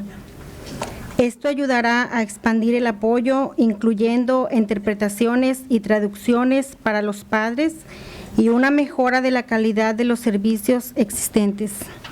Dicha unidad podría desarrollar un protocolo para proveer servicios de calidad en todo el distrito. Esto ayudará también a garantizar que las traducciones al español sean de alta calidad, como los documentos en inglés de cada escuela. Por favor, aumenten el número de empleados con buenos conocimientos y entrenamiento cuyo único papel sea interpretar y traducir para ayudar en las escuelas y en el distrito. 20 seconds. Y finalmente, provean más entrenamiento para el personal que interpreta y traduce, y también entrenamiento para el personal y administradores sobre cómo trabajar con intérpretes y ofrecer un mejor servicio. Muchas gracias.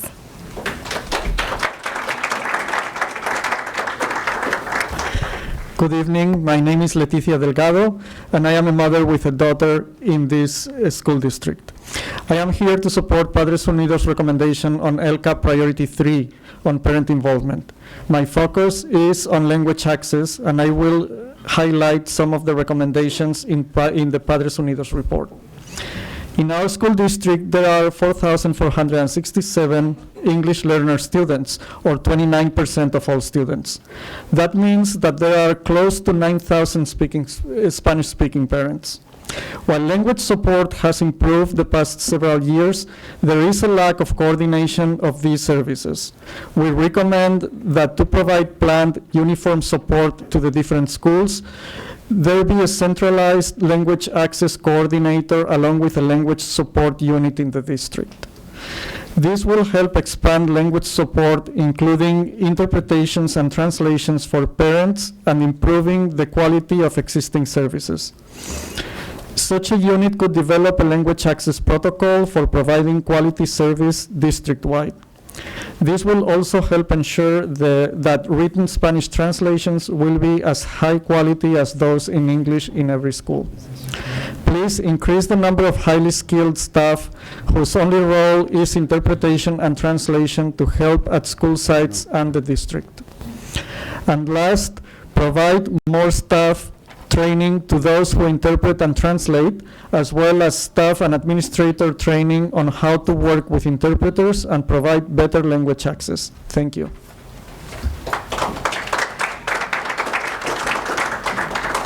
Olga Zamino, followed by Jeffrey Walker. Good evening, members of the school board and administrators. My name is Olga Cermeño. I am president of United Parents, Padres Unidos. We have been working with parents since 2007. We've already had the parents, but there are 4 major areas that we call your attention to in the LCAP. Support for English learners, support for children in poverty, support for parent engagement, and support for language access. I will be presenting 5 recommendations involving English learners. The district has made great progress meeting the Title III objectives, but the proficiency level of the English learners in English language arts and in math is still low. It's around 40%. The reclassification of English learners has improved, but there remains much work to be done, especially in elementary schools. Once children have met the criteria of proficiency, they should be reclassified. Several hundred students were eligible last year, but were not reclassified. We highly recommend funding to create a full-time director for English learner services and parent engagement, with 1/3 of the school district students being ELs, unless there's an administrator dedicated to these functions, including oversight and compliance with the district will be hampered from making good progress. Our goal is that there be no more long-term English learners.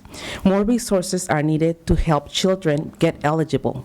Staff should monitor their progress more closely, look at the data for each child, and be vigilant so that greater attention is placed on children who are close to being to meeting the 25 criteria. seconds.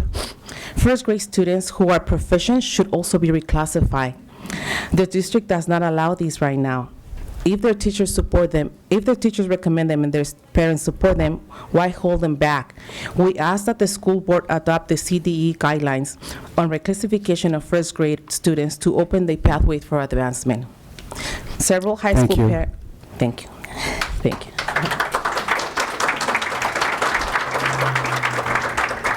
Jeffrey Walker, followed by Margie Yagavi, and followed by Kara Powis. Good evening, members of the board, administration of the district, the general public, 6 of our Icann school principals. My name is Jeffrey Walker. It's a pleasure to be a new resident of the city of Santa Barbara, and it's my privilege to serve as executive director of Icann, the Incredible Children's Art Network. Half of my comment has already been made this evening, so I'm ready to leave. Mr. Herron already commented on the vibrancy of all of the art shows that we've seen in our Icann elementary schools this spring. Dr. Cash acknowledged this wonderful cognitive science student who studied the effects of music on happiness. And who knew that we'd actually have a song as part of our commentary this evening? So I have a little more to say about the efficacy of art and arts education, other than Icann is here to stay. Icann has a deep commitment to the children in this community. We currently teach to 3,000 children, but that's only 3,000. In partnership with the Santa Barbara Ed Foundation, we bring art education to 6 elementary schools and a music program to 1 elementary school. I'm happy to say we will be expanding in the fall to 1 more elementary for art and a new site for music. But we can't do it all. So insofar as so many of the goals of the LCAP program align closely with arts education and its centrality in a full education. We're just pleased to be a partner with the district, and we look for your continued support and partnership. Thank you. Thank you. Margie Yagavi, followed by Kara Powis, followed by Graham Farrar.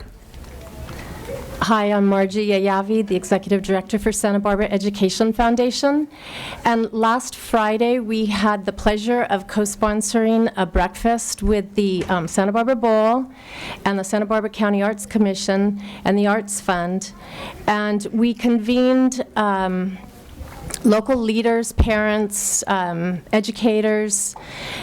We were hoping to get about 50 people to come to the breakfast and to talk about the arts education with two representatives from the California Alliance for the Arts Education group came and did a presentation. We had close to 100 people at that breakfast. So it really tells us how important arts education is to our community, to have that sort of support and showing at an 8 o'clock in the morning meeting.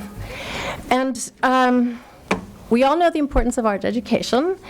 I had the pleasure of sitting on a committee I guess it was a year and a half ago, where we looked at the arts programs in the various schools, and I was really kind of surprised at the variance from school to school. So I'm hoping that with the new plan that we'll have a little bit more continuity amongst the schools and a good quality art education for all the students in the schools. And one of the things that California Alliance for the Arts Education prepared 30 seconds. Okay, is a little sheet that has on this side the goals of the LCAP, and then on this side the benefits of art education. And so I made a copy for each of you to refer to. And at the bottom is a website that you can go to that they've already completed a template that incorporates arts into the curriculum. Rather than being a standalone class, it can be incorporated into other subjects. Thank so you. I encourage you to look at that on the website. So can I just leave this? Thank you, Ms. Yayavi. Kara Powis, followed by Graham Farrar, followed by Erica Peralta. Good evening, ladies and gentlemen. My name is Dr. Kara Powis. I ask the board to move and approve the creation of a district-wide language access coordinator position. The coordinator would implement and monitor quality standards for language interpretation and translation services. It would create a consistency of services throughout the district and be a resource for educators, administrators, students, and family. Language access is a necessity for learning. I ask you to imagine you are a child whose family members, teachers, and peers do not share your language.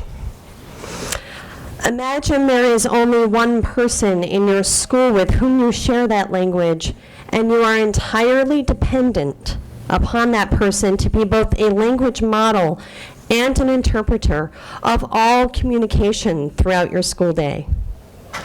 Imagine this person is only barely semi-fluent in that language. They have never been trained, nor is anyone with training beyond their own monitoring their skills, behaviors, or ethical choices. Imagine you're about to graduate high school as that student.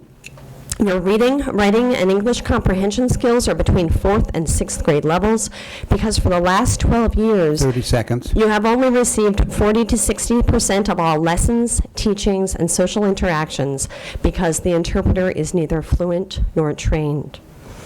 This is the reality for many deaf students. Language access is a necessity.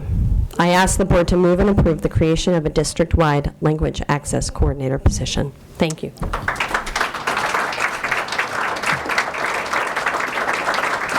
Graham Farrar, followed by Erica Peralta, followed by Melchor Barone.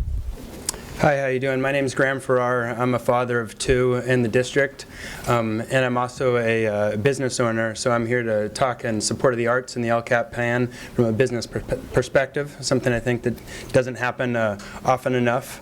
I see every day that we're living in a creative economy, and creativity is a skill that needs to be taught to our students just like any other skill, and nothing does that better than the arts. So I'd encourage the board to look at the arts on par with math and science and the other subjects out there to make sure that the VAPA plan that's in the LCAP gets put together, gets implemented, and gets funded, and then encourage the board to look at the curriculum as a STEAM curriculum that includes the arts and not just a STEM curriculum that leaves it out. So thank you very much for your support. I'm glad to see the LCAP plan is here, and I hope to see arts as a big part of it. Thank you.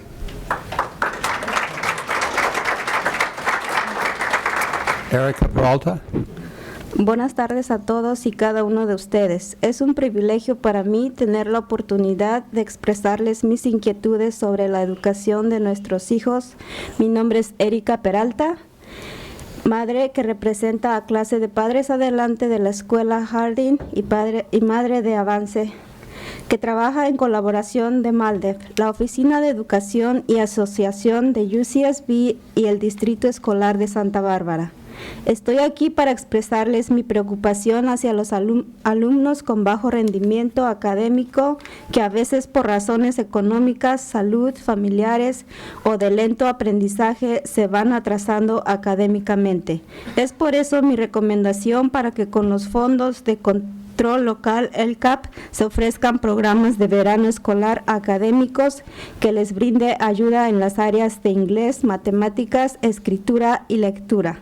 Sabemos que esto es de suma importancia a nivel elemental, proveer una base sólida de educación que prepare a nuestros hijos para que en junior high y high school tengan acceso a clases avanzadas que los preparen para ir al colegio y la universidad.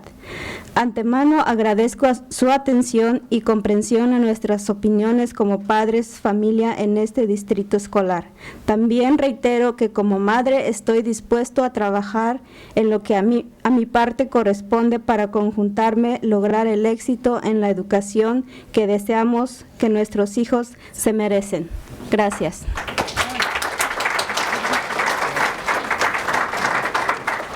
Good evening. My name is Daisy Estrada, and I'm a coordinator and one of the instructors for Padres Adelante, and I'll be translating for Ms. Erica.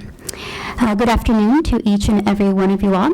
It is a privilege for me to have the opportunity to express our concerns over our children's education. My name is Erika Peralta, and I'm a parent that represents the Padres Adelante Harding-McKinley program that works in collaboration with MALDIV, the Office of Education Partnerships at UCSB, and the Santa Barbara Unified School District. I'm here to express my concerns regarding students who are academically underperforming and may fall behind due to economic, health, family situations, or due to learning disabilities. For this reason, I recommend that the funds from the Local Control Accountability Plan be used to offer some academic programs that will help these students with English, math, writing, and reading.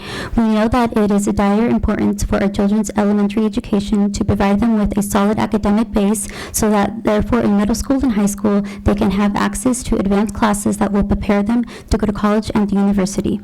I thank you for your comprehension and attention to our opinions as parents of families in the district. As a parent, I want to reiterate that I am willing to work in whatever my contribution may be so that we can collaborate and achieve the success that we wish for our children and what they deserve. May you have a good night. Thank you.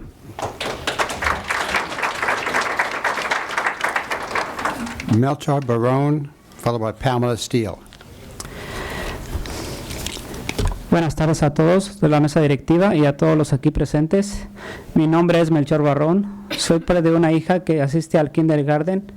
Represento al grupo Padres Adelante y tenemos hijos a través de todos los grados en el distrito.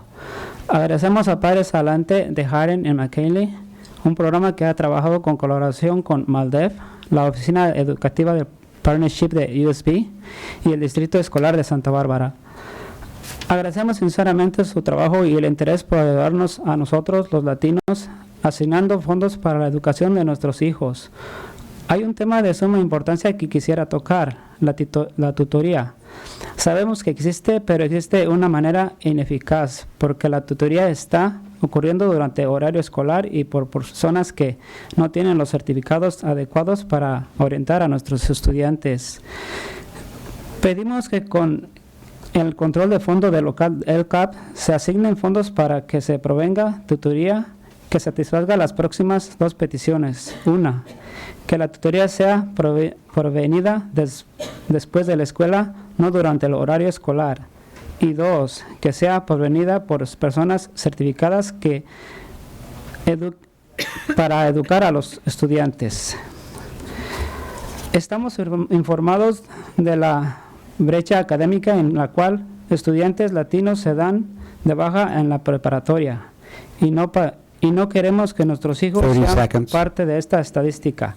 La tutoría es la base que nuestros hijos salgan reclasados y vayan en el nivel académico para que estén preparados para la universidad. Estamos conscientes de que nuestros hijos tienen ese derecho de estar a nivel académico y queremos que tutoría sea una de las prioridades cuando ustedes formen el CAP. Sabemos que estamos a tiempo de modificar y lo que incluye es el CAP. Y gracias por todo y gracias por escucharme. Gracias. Thank you.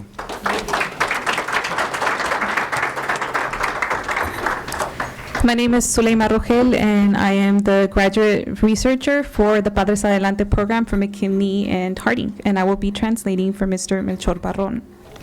Good evening, members of the school board and all of those present. My name is Melchor Barrón. I am a father with a daughter in kindergarten, and I represent the Padres Adelante group that has children across all of the grade levels in our district. We thank the Padres Adelante Harding-McKinley program that works in collaboration with MALDIV, the Office of Education Partnerships at UCSB, and the Santa Barbara Unified School District. We sincerely thank the work that all of you do as school board members and for your interest in helping us Latino parents and students by allocating funds for our children's education. There is a topic of dire importance that we would like to address: tutoring.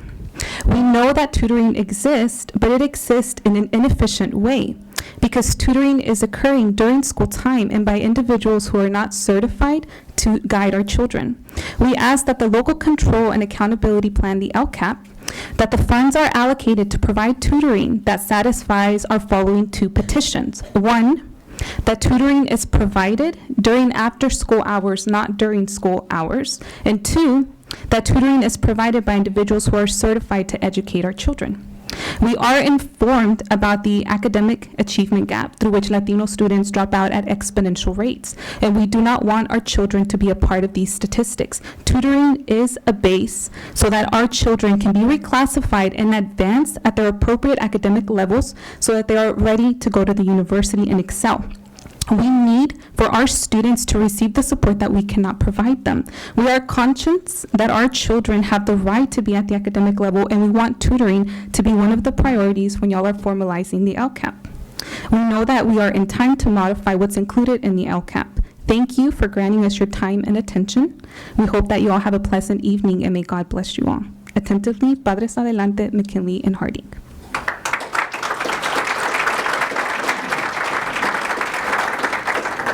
Hello, my name is Pamela Steele, and I'm actually a teacher, so I'm a little different from the previous presenters. I have some notes that were reviewed for the LCAP, page 12, for and by teachers. We have some financial concerns, but we also have a solution. Some concerns were the hiring of the Director of Curriculum and Innovation. Currently 5 TOSAs at $450,000. LCAP adds 2 more. And then teachers released from classrooms to create Common Core assessments and analyze results of formative assessments at $500,000. The solution would be, because teachers want to stay in the classroom, we don't want to be pulled out to create assessments. If we're spending $630,000 on TOSAs and $150,000 on a curriculum director and innovator, then we'd like to train those positions to create Common Core assessments. Let classroom teachers focus on teaching Common Core standards. That saves $1.5 million and lets experts teach the Common Core standards instead of substitutes. We have a concern with the professional learning communities and what's being required of them. Teachers have been working in PLCs, productive learning communities, for years. They've been called different words with the professional jargon, but they've always existed, and they've been hijacked by the district to do the work that teachers on special assignments, TOSAs, should be doing. There are numerous responsibilities listed in the LCAP that would place a huge responsibility and time commitment on teachers, denying us the necessary time for quality site planning. 15 seconds, I'm sorry. And implementation of the CCSS. These responsibilities could be carried out by the curriculum director and innovator and TOSAs. And I wanted to point out that there's a discrepancy on page 3, conflicting need metric goals. It identifies pupil performance on common formative assessments in all subject areas is equivalent to English only pupils with 5 years of instruction in the district. However, the goal says within 3 years. So Thank you. There's a discrepancy there, and I have a copy of one. Lisa Bravo, followed by Oswald Castejan, followed by Francisco Elias. Lisa.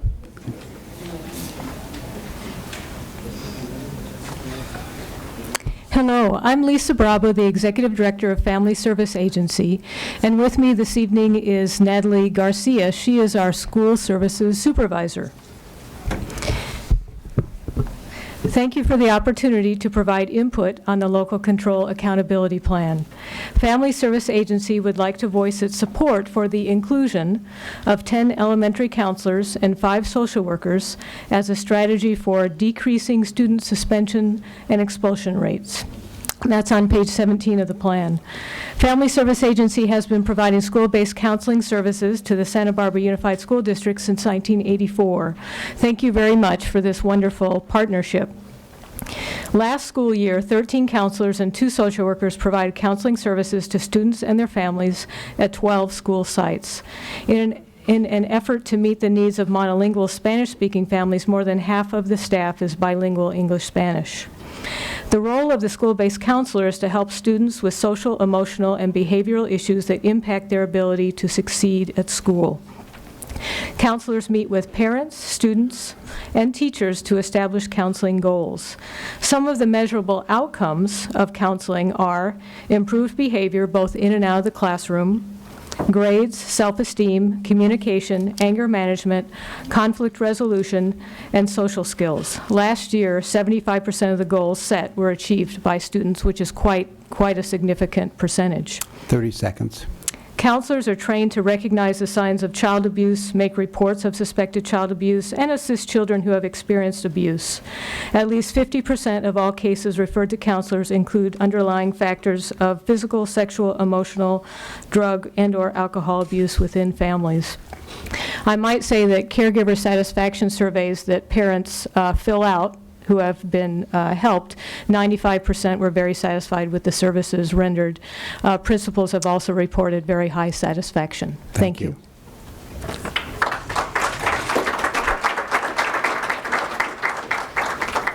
Oswald Castrellon by Francisco Elias by Cristina Navarno. Good evening, dear board members, administrators, and the public present.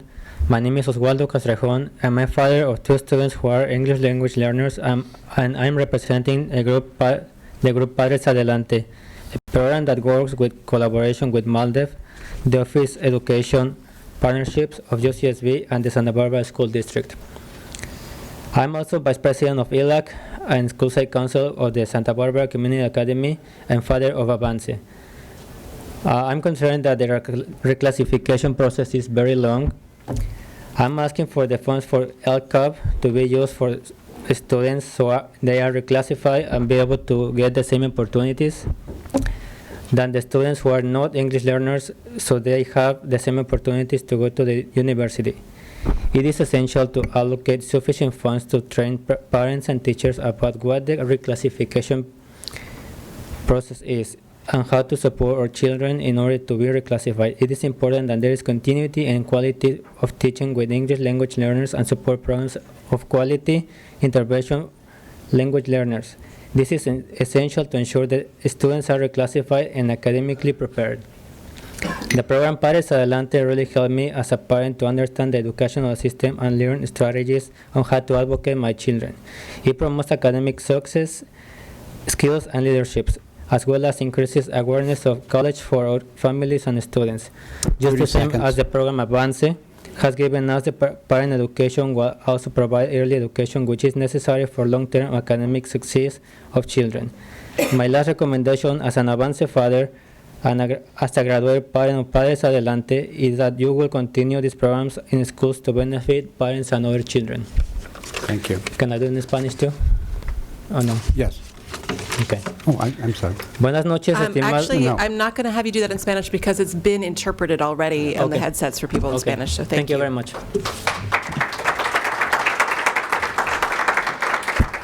Francisco Elias, followed by Cristina Navarno. Muy buenas tardes, miembros del Consejo Escolar y público aquí presente. Mi nombre es Francisco Elías y tengo dos hijas que asisten a la escuela Harding. Represento a la clase de Padres Adelante de Harding McKinley, que trabaja en colaboración con MALDEF, la Oficina de Educación Partnership de UCSB y el Distrito Escolar de Santa Bárbara. Primeramente, quisiera felicitar al Distrito Escolar Unificado de Santa Bárbara por el esfuerzo y empeño que ponen en la educación de todos los niños.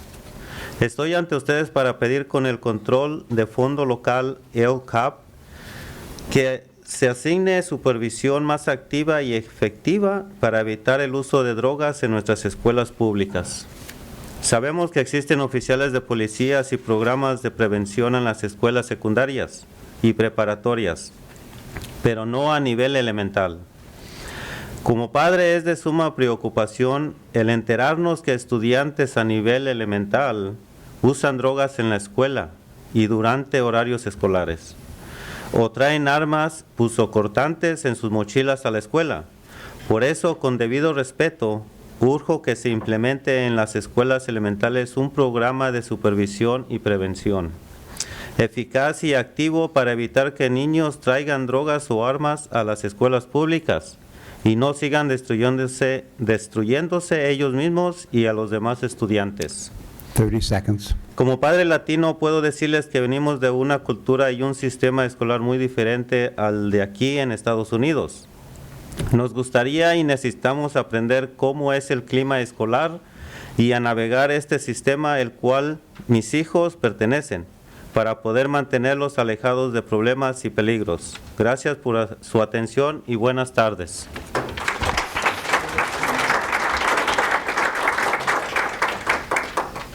I read it in English now. Good evening, school board member and the public here present. My name is Francisco Elias, and I have 2 daughters who attend Harding School, and I represent the Harding McKinley Padres Adelante class, which work in collaboration with MALDEF, the Office of Education Partnership at UCSB, and the Santa Barbara School District.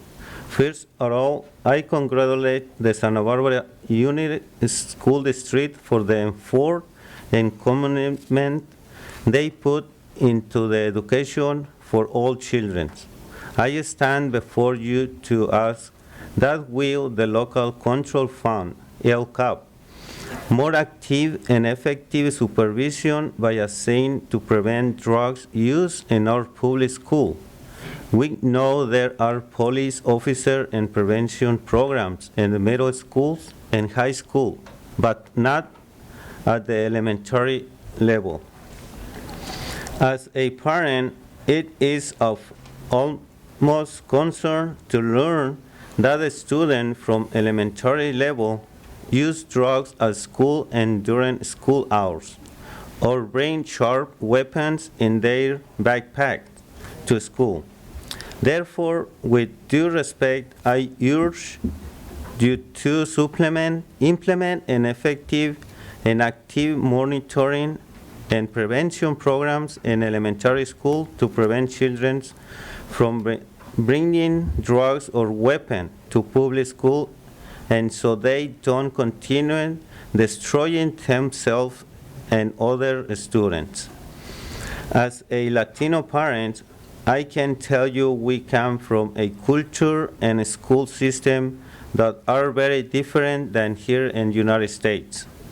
We would like to and we need to learn how a school climate is and to navigate this system which my children belong to in order to keep them out of trouble and dangers. Thank you for your attention and good evening.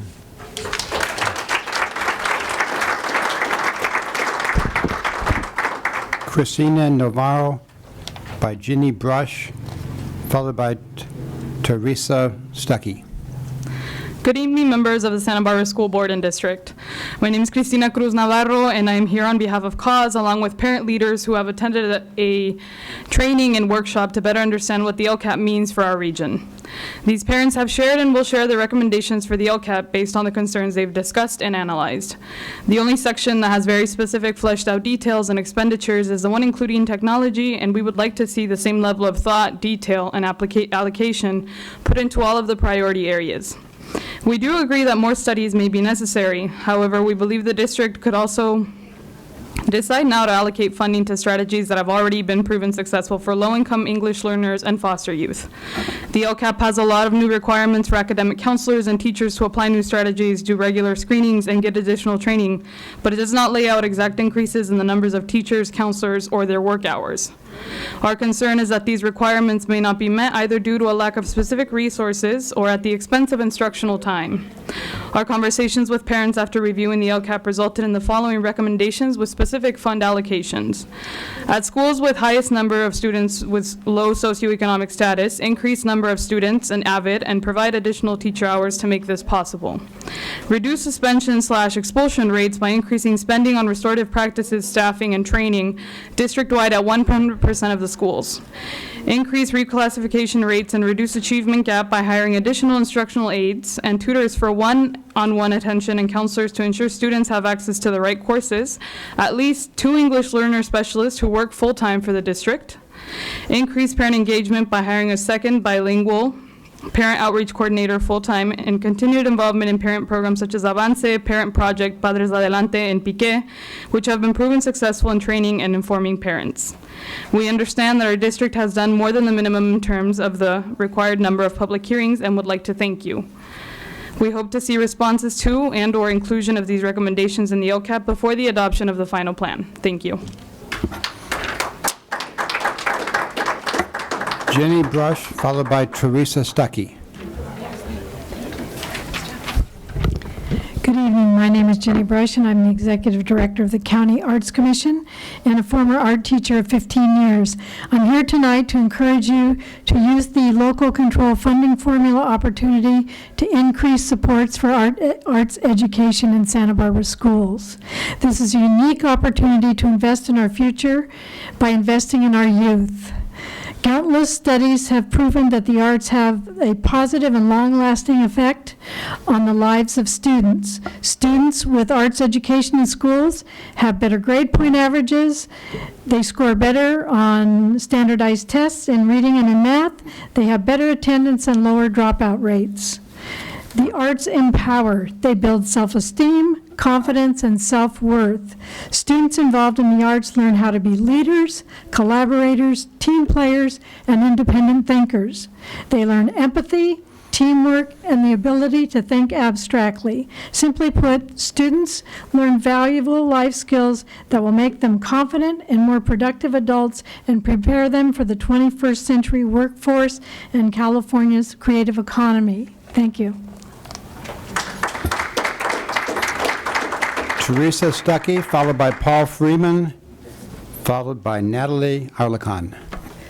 Good evening. My name is Teresa Lara Stuckey, and my title is like the Community Outreach Coordinator from San Marcos High School, but I always call myself the cheerleader of San Marcos. And the cheerleader of San Marcos because I am always cheering everybody. I am here because I work with parents, I work with the students, and I work with the whole community in San Marcos High School. I am one of the coordinators for the Back to School Night, and it's a beautiful event, and the students participate with the heart, but sometimes the preparation that they have is not enough to pass the right message. I personally have been in the classrooms for Back to School Night, and in 15 minutes they need to say everything. And it's almost impossible to do that. So I have help to pass the message, and I have so many years of experience. So we need more. We need more adults, more prepared adults that provide the right language access. It's very, very important. We have in our school many people, well, not many people because we don't have that many bilingual staff, but all the staff that work there, they work with the heart. When we do 30 seconds. Oh my goodness. We need more people, guys. We really do. And we need to train people that provide the language access, the right language access. We have a lot in the school district, a lot of necessities to cover. But I think it's very important to provide the parents the right message, and the right message is to have students that has to be educated. Thank you. Mr. Freeman, it looks like you have LCAP and creativity. Which do you want to talk about? Well, I think they're tied together. So I actually would like to build on some of the comments earlier and kind of give a different perspective and maybe a couple tactical things. So thank you for the opportunity to speak today. Well, thanks. My name's Paul Freeman. I have been involved in the arts for over 40 years here in town. I'm also a member of Social Venture Partners, the Bowl Education Outreach Committee, and other groups, and I'm a volunteer for Partners in Education. So I've sort of surrounding these issues. There are a number of studies about creativity that all say kind of the same thing. In first grade, over 90% of the students polled say that they believe they're creative and have creative and imagination. By the time they're 12th graders, it's less than 10%. And less than 2% of adults believe themselves to be creative. And in a situation where the economy today, we're moving into a new way to identify ourselves from a global level on what we do as a country, creativity, the ability to develop those skills are critical to the success of the kids today across everybody who's here. So the entry point to that is arts and arts education, because in a STEM-oriented education system, even with the new Common Core standards, and integrating arts is extremely important. And you have an opportunity, I think, with LCAP to create a standard that other districts can follow. And I would just encourage you to push the envelope. Be bodacious. Come up with more than one line item that says arts integration. Get something here in Section 3 that funds an arts coordinator, that pilots a program at the junior highs and high schools, that collaborates with some of the great groups that are here today, that collaborates with other districts who are feeding kids into your junior highs and high schools, who that if they don't get it in Goleta, then they're not going to have it at Clark's program, the creativity program that he's trying to put together. So this has got to be something that we work on and that we push the envelope. And honestly, I would love to see something before year 4, because right now, this means 4 years from now we'll start to really dig in and spend some money on it. So I would encourage you to kind of get big and get bodacious and use some of the opportunities in the mind that are here in this room. I'm done. Thank you very much. Appreciate it. And last but not least, Natalia Alarcon. Hi, my name is Natalia Alarcon, and I supervise the Family Support Services Program with Family Service Agency, which is inclusive of our family advocates. I'd like to begin by saying that we support the inclusion of FSA's school-based counselors and social workers, which are in the Local Control Accountability Plan, and that these staff have historically worked closely with Family Resource Center family advocates to provide a full continuum of support to families. As a founding partner of the Santa Barbara Healthy Start Collaborative in 1992, Family Service Agency has been operating the Family Resource Centers in partnership with the Santa Barbara Unified School District for over 20 years, establishing a powerful system of support for children and families. Our Family Support Services program offers a continuum of care designed to meet basic needs, as well as provide long-term prevention-based strategies for the overall strengthening of the family unit. We ensure our services are linguistically and culturally appropriate for the families we serve, and that they are tailored to where they are most needed, whether that is in the school, community, or home environment. Last year, nearly 3,000 families in this community utilized our program for support. Our strategies have proven effectiveness and changed the trajectory for many families, establishing a safety net to prevent crisis from worsening and forming the foundation for lasting change.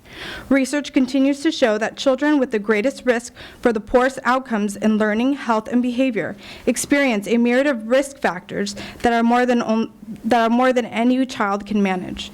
Our service delivery model, grounded in the protective factors framework, is designed to be comprehensive and holistic, reducing toxic stress and optimizing success for families through case management, parent education, information, referral. 15 seconds. I lost myself. Toxic stress and success for families through case management. Our work with parents includes evidence-based parent education through nurturing parenting programs, which encompasses education, skill building, coaching, and experiential learning opportunities. By addressing the needs of parents and focusing on skill. Thank you very much. Thank you. All right. All right, well, with that, first of all, on behalf of the board, I want to thank everybody for their input today. I want to be clear that board members have given input. We've had emails, letters, phone calls, meetings, this type of input as well. I know that I'm so impressed to see all of our principals here, and I know that there are more in the back room.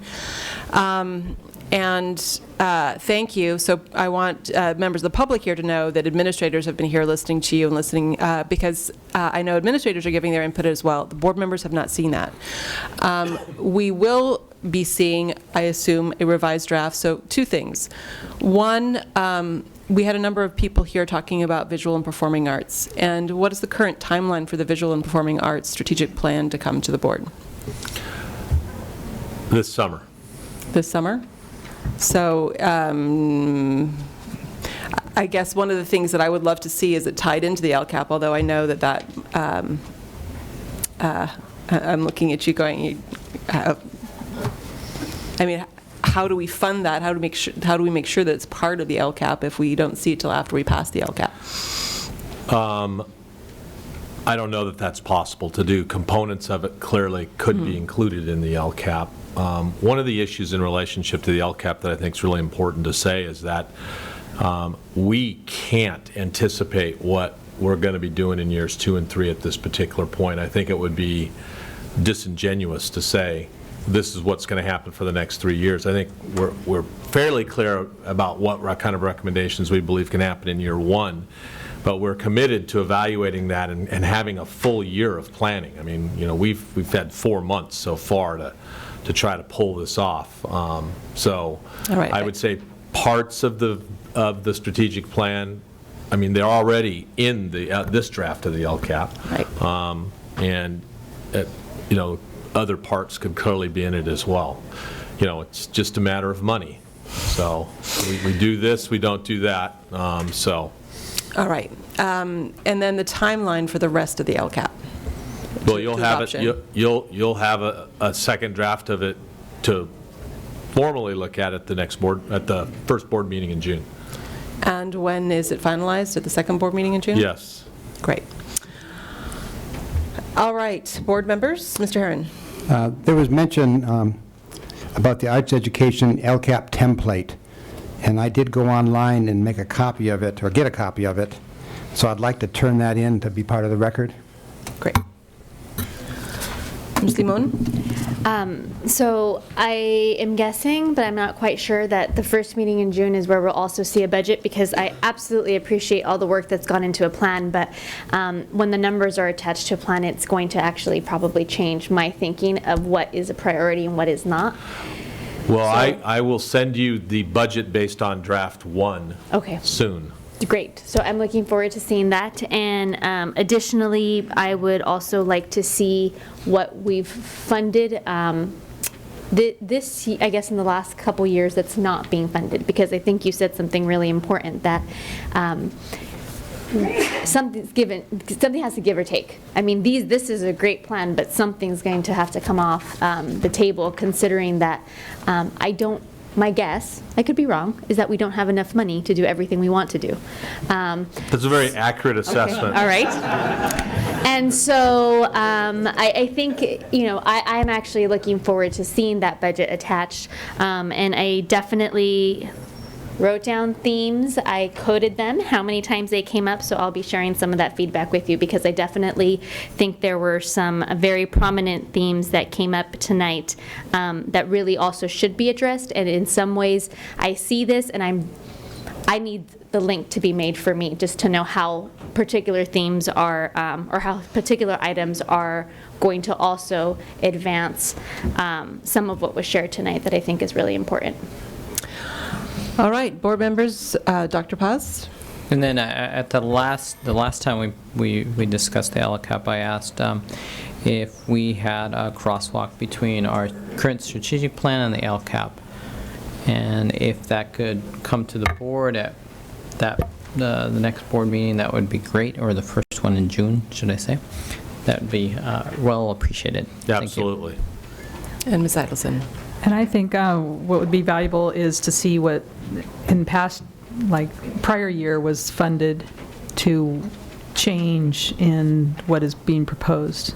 Is that in a plan or something that we could put them side by side? What we'll be able to give you is a list of things that we have committed to as a school district that are paid for out of categorical programs that the district has committed to for years. Right. So you'll be able to see that, what that adds up to, and then you'll be able to see the cost of new programs that are proposed, that have been proposed in the LCAP.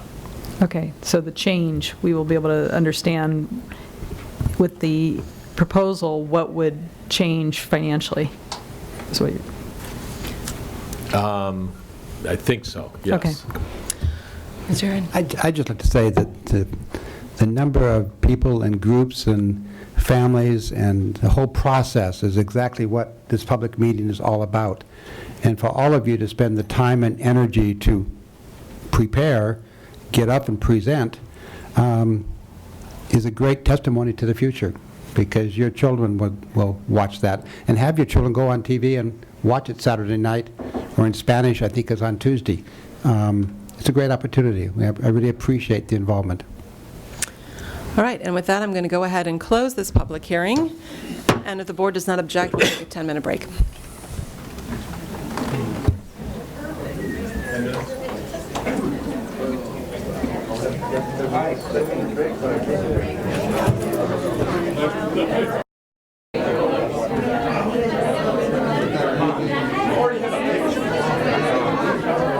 Oh, okay.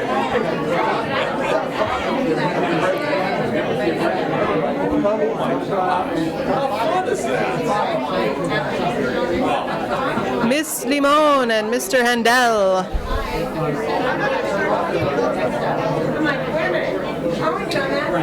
Yeah. She looks like she's all along. Yeah. Kind of like those Parker kids.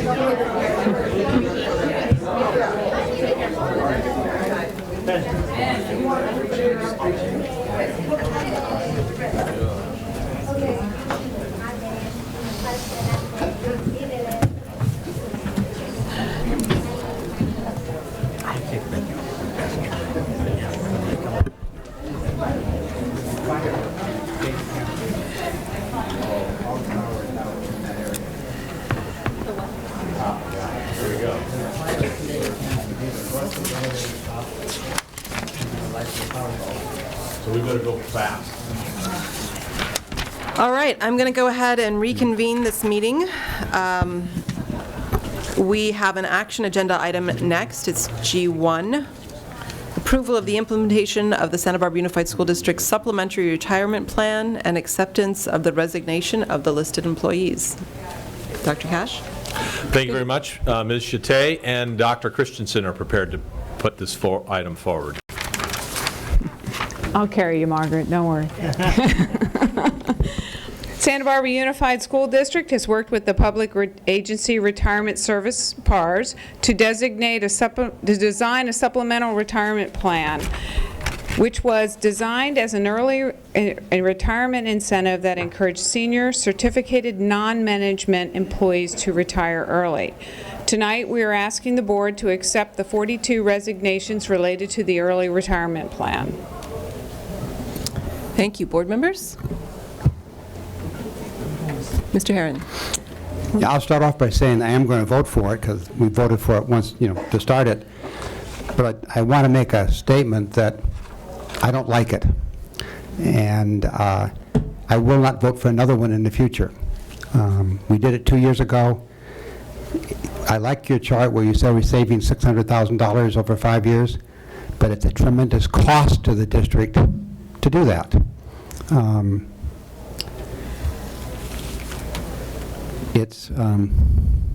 It just bothers me to spend, what's not shown on your chart is what is the district paying out every year just to accomplish that, to get the incentive. I'd like to see those plans, if there's a force reduction where we're going to have to reduce our administrative staff or our teacher staff, which we had to do maybe 5 years ago, 4 years ago. But this isn't a budgetary decision. We didn't do it for budgetary reasons. I don't like spending $2.5 million to save $666,000. So, thank you. I guess I need clarification on that, Ms. Chate. I looked at that number of $666,000 as ultimately a net That savings. is a net savings. But there's still, the attrition. There are and upfront costs to it, but it is a net savings. How much are we paying to get to that $666,000? For this retirement plan, Yes. for 14, is $513,000 a year. A year, plus PARS. For 5 years. Plus PARS. The cost of the administration. I think you told Well, me. yeah, but the Oh, cost of okay. the administration's not that high. It's the cost of the incentive Yeah, itself. so we're spending $500,000 a year for 5 years, $2.5 million to save $666. But no, the $666,000 is net. That's what we're saving above and beyond. It all has to do with who leaves and who replaces. But if we had normal attrition over the next 5 years, we wouldn't have that $513,000 annual cost. That's correct. Yeah. So bottom line is we are spending money to get to this point. That's correct. Yeah. I think my question, Ms. Chate, is if you had in a typical year, and maybe this is actually for Dr. Christensen, that how many people normally retire in a typical year? Is there, I don't know if there's a district average. I don't have that number readily available. I can certainly get it for you. I can tell you that since I've been here, we hire around 75 to 80 people a year. But I can get you that number. I just don't have it at my fingertips tonight. Okay. Ms. Limon? Well, following up on that, so if we hire 70 to 80 people average, since you've been here, what are we anticipating hiring this year? Because that might give us at least a little sign of the difference. Well, I'm guessing at least 100. Okay. Okay. Any other comments on it? I will just say that, in terms of the people that are on the list, it's a lot of, people that have just served the district for many years with a great deal of dedication for our students, and we'll miss them. I know that a lot of them are really excited about their futures, so I'm trying to remember that as I look at some of the names with quite a bit of sadness, but I appreciate the work that they've done. And with that, I need a motion from the floor. I make the motion to approve the implementation of the Santa Barbara Unified District Supplementary Retirement Plan and acceptance of the resignation of the listed employees. I'll second it. Okay, moved by Dr. Paz and seconded by Ms. Idelson. All those in favor? Aye. It passes unanimously. And moving on to H1. This is our conference agenda, and first up is the discussion of the Institute for Equity and Education. Dr. Cash. Thank you very much, Madam President. I just actually want to take a moment here to note, assuming that the power stays on, we will get through the rest of the conference agenda except for we've pulled item H3, and that's the 2014 summer school and ESY schedules. There is a fire about 6 blocks away. What kind? Do you have an update? I do not. I'm hoping someone over here can get that information for all of us. As board members are aware, the school district has had for many years an incredible partnership with Just Communities. A significant component of that partnership has been participation in the Institute for Equity and Education. Also significantly, not only in the LCAP, but in the strategic plan is the district's mission, if not the most foundational mission, to create a culturally competent district. Part of that process for our district is to engage staff members in what we believe is a transformational experience while attending the Institute. And we're very fortunate tonight. We have a number of teachers that are here and administrators that recently attended that, as well as I see Jared and Anna are here as well from Just Communities. So Dr. Dradi, would you like to add anything? No, I think let's invite up our guests and to share about their experience. Great. Come on forward.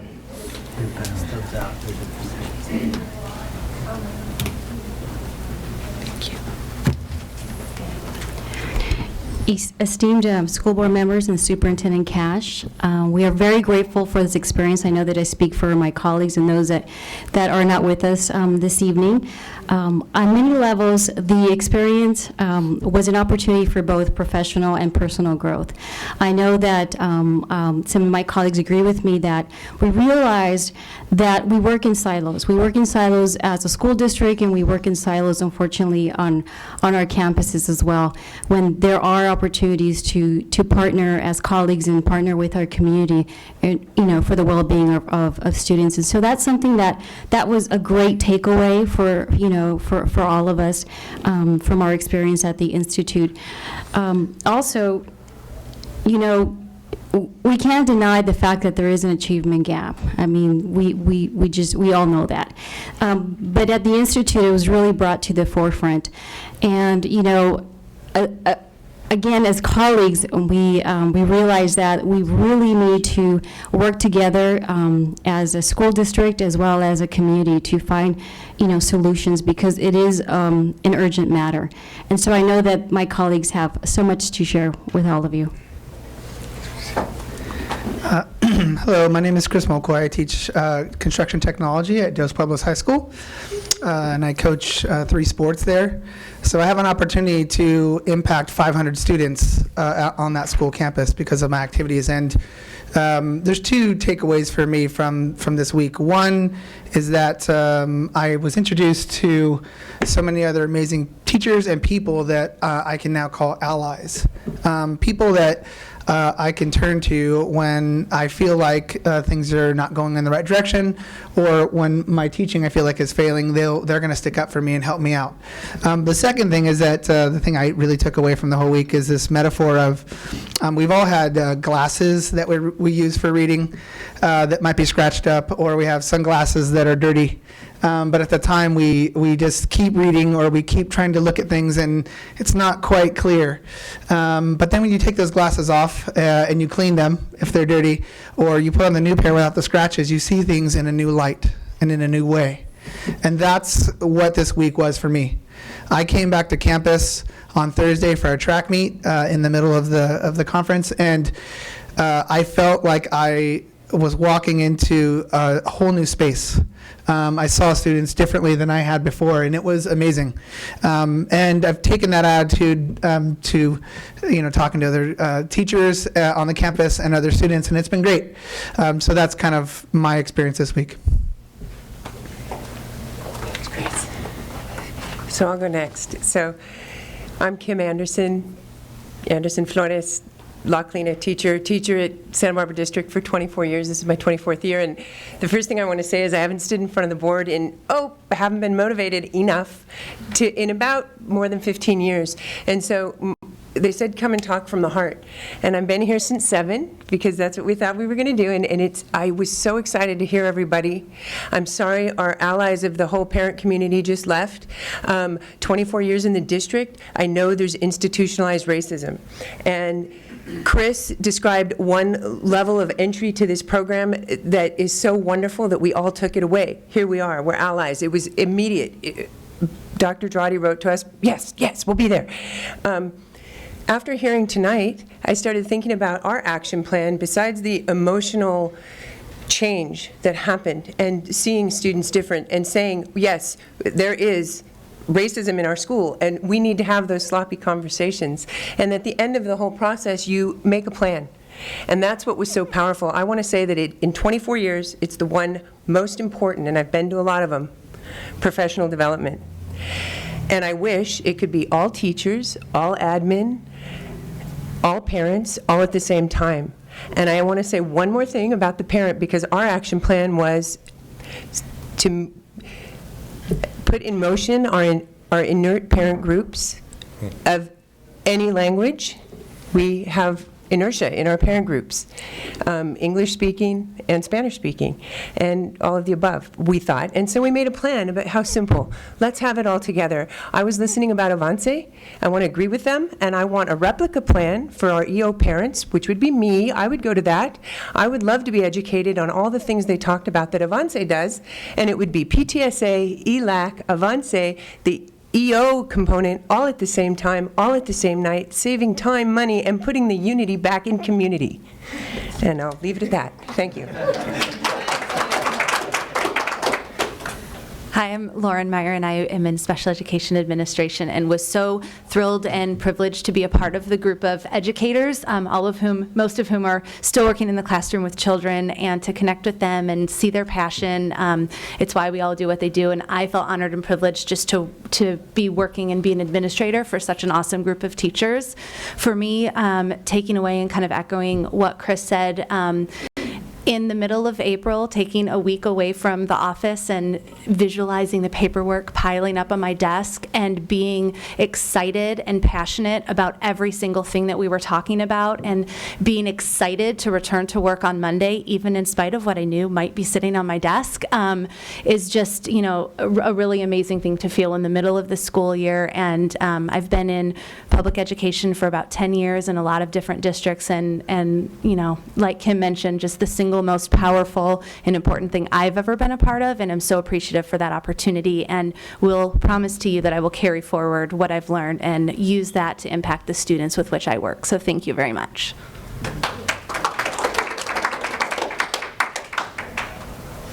Good evening. I'm Adriana Lito, a teacher at La Colina Life Sciences. I'm a temporary teacher, and so I echo everything that's already been said, but I am so grateful that I was given the opportunity to be involved in this professional development as a temporary first-year teacher. It gave me the opportunity to build this community with people that I might continue to work with, or I might not, because I am a first-year teacher, so my future is a little up in the air right now. But to have the district believe that this is something that I can grow from, I was just very thankful, grateful, and I echo everything that's already been said. So thank you for the opportunity.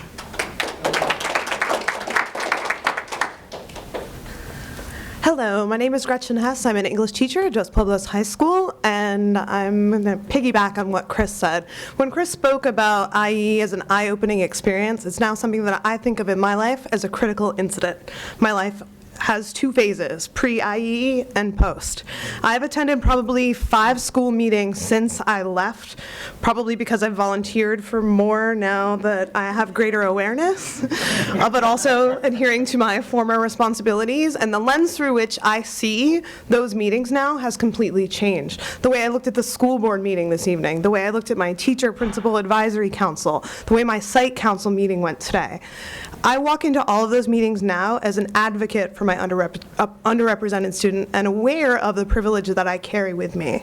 I had the privilege of attending a fundraiser with Monique the other night, and I lit up and captured her, basically held her as my hostage for about 10 minutes while I spoke to her about the experience that I had. Thank you for the opportunity. Thank you to my team for such an amazing experience, and I would highly encourage you to send as many of your educators as you can. Thank you.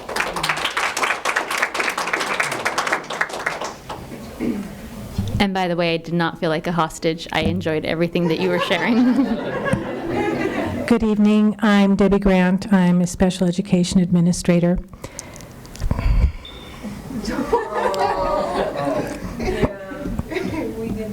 We're here. I'm a crier.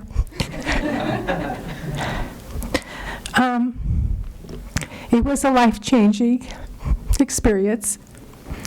And someone who went through school in the 50s and 60s, the message I got there was very different than the message I received at IEE. It was a brand new education. It was life-changing and invigorating, and I'm so happy that I had the opportunity to go, because as I go from campus to campus and I see the students and I see the teachers, I am seeing them in a different light.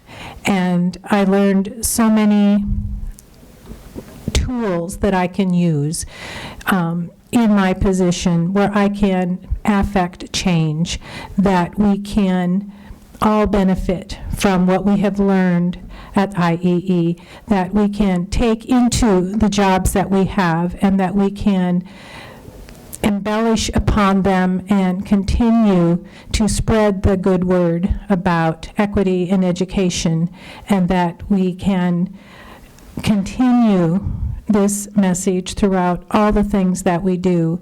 And one of the groups that we formed at IEE was a group of people who work right within this building. And we did not know each other, even though we have been working right under the same roof. And now we're family. And we have formed a group, and it's going to be a study group, and we've already put meetings on the calendar, and we're going to continue the message that we have learned, and it's going to grow. And just today, I was on multiple campuses in the district and ran into other fellow IEEers. And it was so wonderful because I was greeted with hugs, and it was like family. I think this is a wonderful investment. I think the more people that have this experience, the better it's going to be for our students and our teachers and their families. So thank you for this opportunity.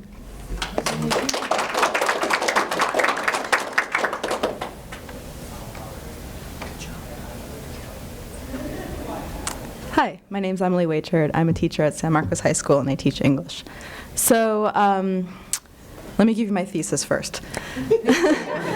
I, too, have a pre-IEE and post-IEE perspective, and that's because IEE gave me a ton of really meaningful resources to talking about race, talking about institutional inequity, and doing these things with tact and also with courage. And so, you know, we're all familiar with the discussion around the educational achievement gap and then also the disciplinary disparities according to race and ethnicity. That's what we've been talking about a lot tonight. And these were actionable strategies that we could then use. And so coming out of that institute, it forced me to honestly examine like my own assumptions and my own unconscious behaviors despite my good intentions. And it also caused me to constructively examine that in everyone around me. And I think that's the sort of work that needs to happen on the ground with educators, and that this was a way to facilitate something like that. And importantly, it also provided a safe space for us. It provided a safe space for us to get to know each other, to open up, to become vulnerable, and to have these messy conversations. And we don't often have that when we're in our own rooms, when we're saving face in between passing periods and stuff like that. And so really taking that space to kind of savor the work that we were doing was something that I find really, really important. And also, it affirmed that the work we care to do with dismantling racism, dismantling educational inequity is validated, and that it takes courage, community, and can't be done in silence. So, thank you.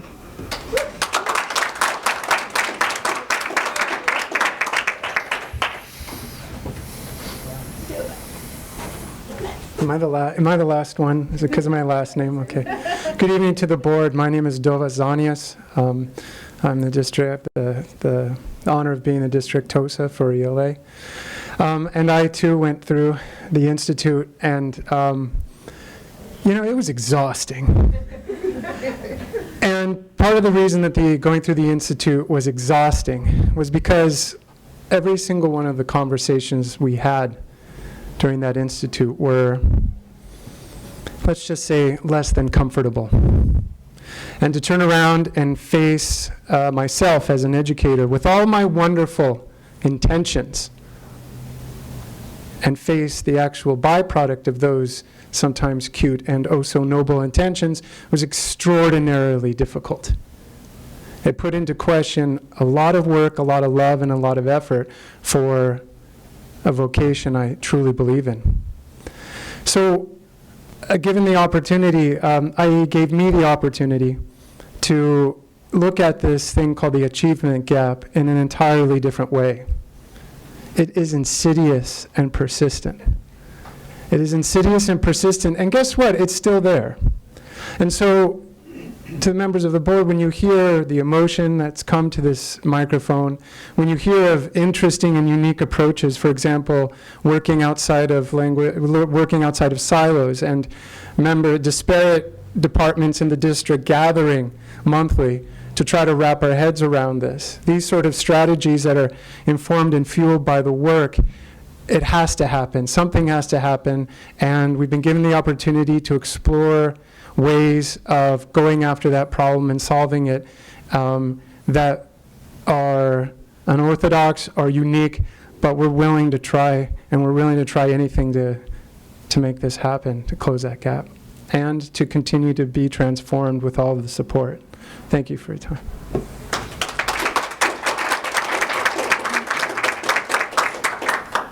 Thank you. Board members, I don't know if you have any comments at this point. Dr. Paz. Well, thank you all for taking the time to wade through all of the input from the LCAP, and for actually wanting to take the time to improve your practice. And in many ways, what I'm hearing is also improving who you are as a person, too. And I just want to share that my wife went through it. I think she's 3 years ago. And I know she had such an impact in terms of the way she looks at her students and what, you know, how she views her own teaching. And so I would echo what she would say, which is that it is that significant change of how you look at the world and how you look at where you are coming from and how your students are coming from a different environment and a different way of looking at the world, and trying to find that common space where both of you are going to benefit from learning from each other. So I just want to thank you for all the work that you put into it. And how to close the achievement gap. Yes. It really. Yes. Really, that's the last note. And I know we even have a fellow board member that's gone through it. Ms. Edison? I'm a veteran of it last year. And it does stay with you in a way that's very profound. I think I enjoy seeing the purple shirts. Mine is still in my closet, so I didn't wear it today. But I feel very fortunate that the district is offering this and continues to. And I think as much as possible, people who have gone through the program and can share that experience with others in a comfortable way is really valuable. So thank you all very much. Mr. Herron. As I mentioned earlier, I had the pleasure of going to the presentation and hearing all the various things we heard tonight, but in much more detail, and to see the interaction among all the people and their teams and their allies and the whole culmination of the 4 days or 5 days was exhilarating. It was really good. Really appreciate it. Ms. Edelson? Was there participants from outside the area? Okay. Right. Okay. And we had some last year who had come all the way from Buffalo, New York to check the program out, and I'm still in touch with them. So it's very an amazing opportunity. Ms. Limon? And thank you all for being here, for sharing this experience. In my earlier comments at the very beginning of the board meeting, I talked about how some things are changing, and you're absolutely right. It sometimes makes us uncomfortable, but I think I want to recognize that in the end, this is really moving us towards a good direction. And I'm always in awe when students decide to recognize a school district, so I still can't get over that, but I think that this is part of it. And so I'm glad we're doing it, and this is exactly one of those things I don't want to see lost in the budget. So thank you for being here. It won't. Thank you so much, and thank you for sharing your very personal stories. We will move on now to item H2, discussion to name the Dos Pueblos High School varsity softball field. All right. Well, I had the great distinct pleasure and honor, actually, of being the principal at Dos Pueblos High School for part of the tenure of one of the great men that lived in our community, and he influenced, I'm going to say, if not thousands, hundreds and hundreds and hundreds of young ladies on the softball field.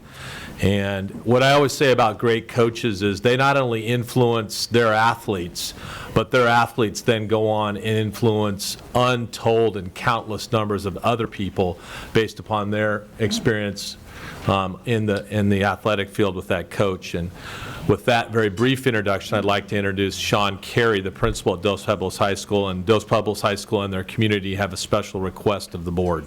Sean? Thank you, Dr. Cash and members of the board.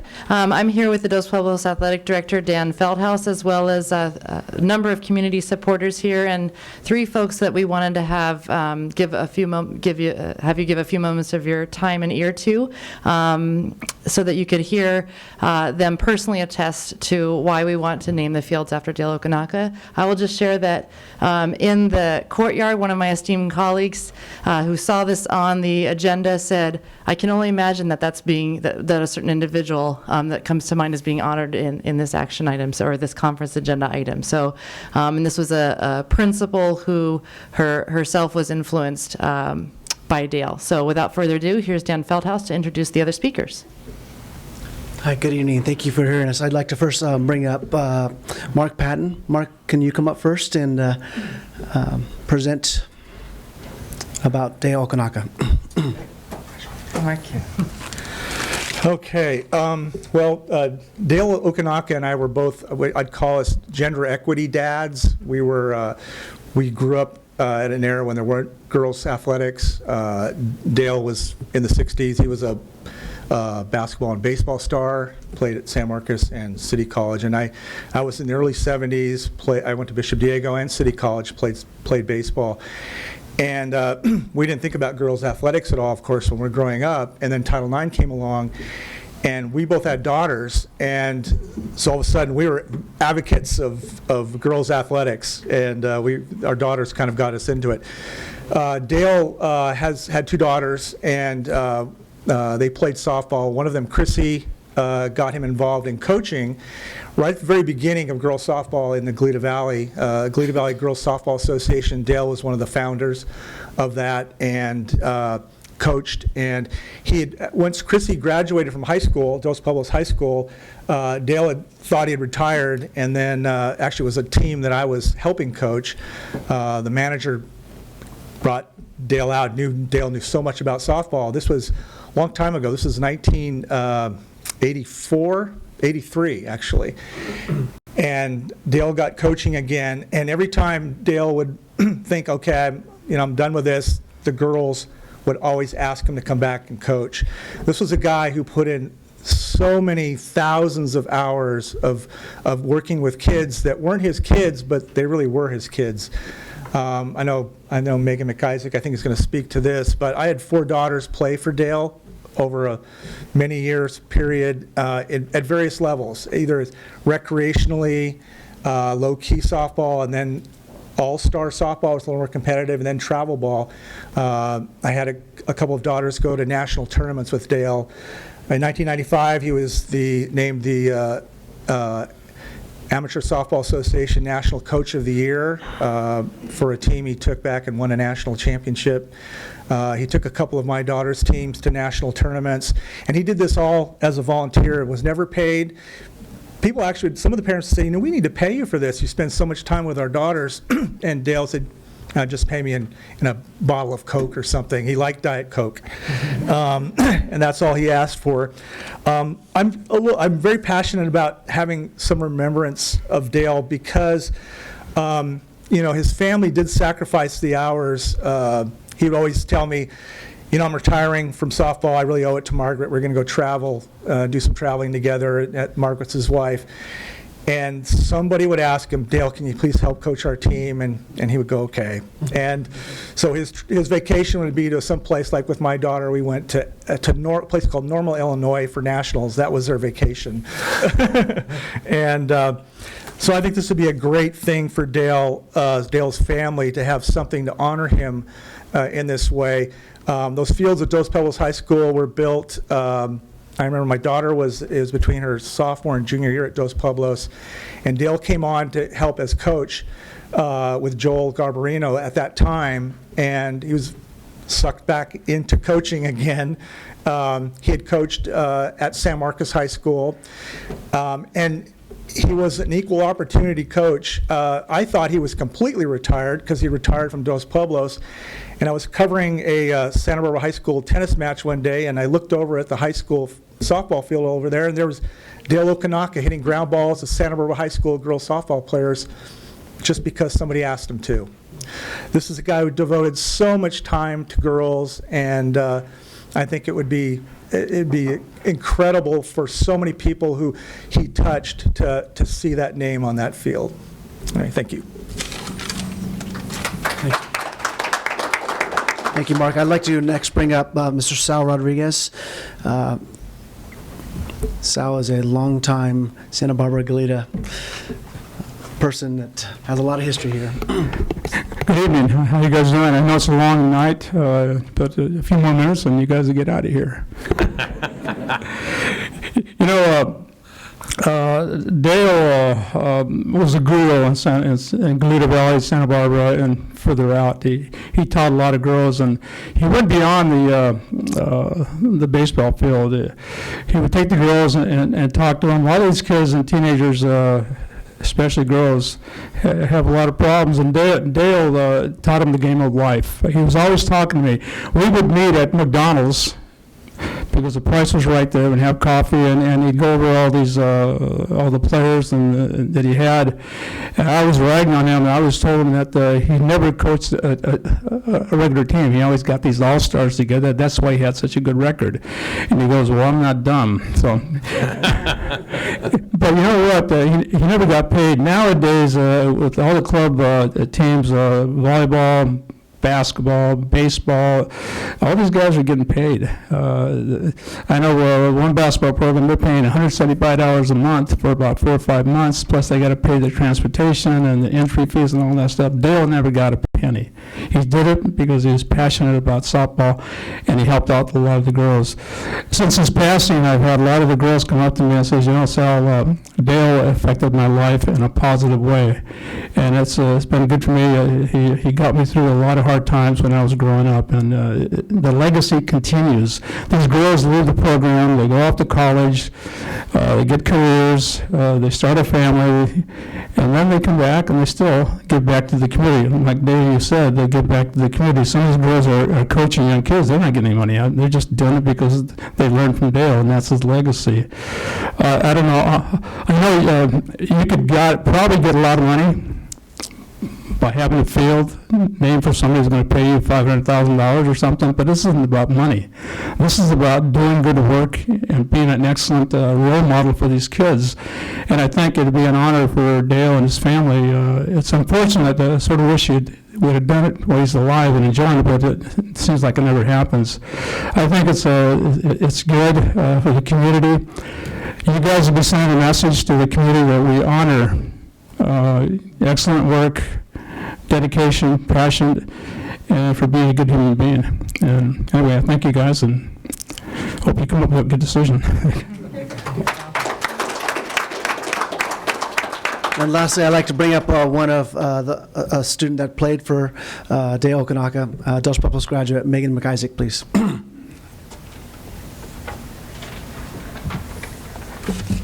So I'm a longtime old player of Dale's. So I know I'm not the only person in this room whose life would not be the same if it weren't for Dale Okanaka.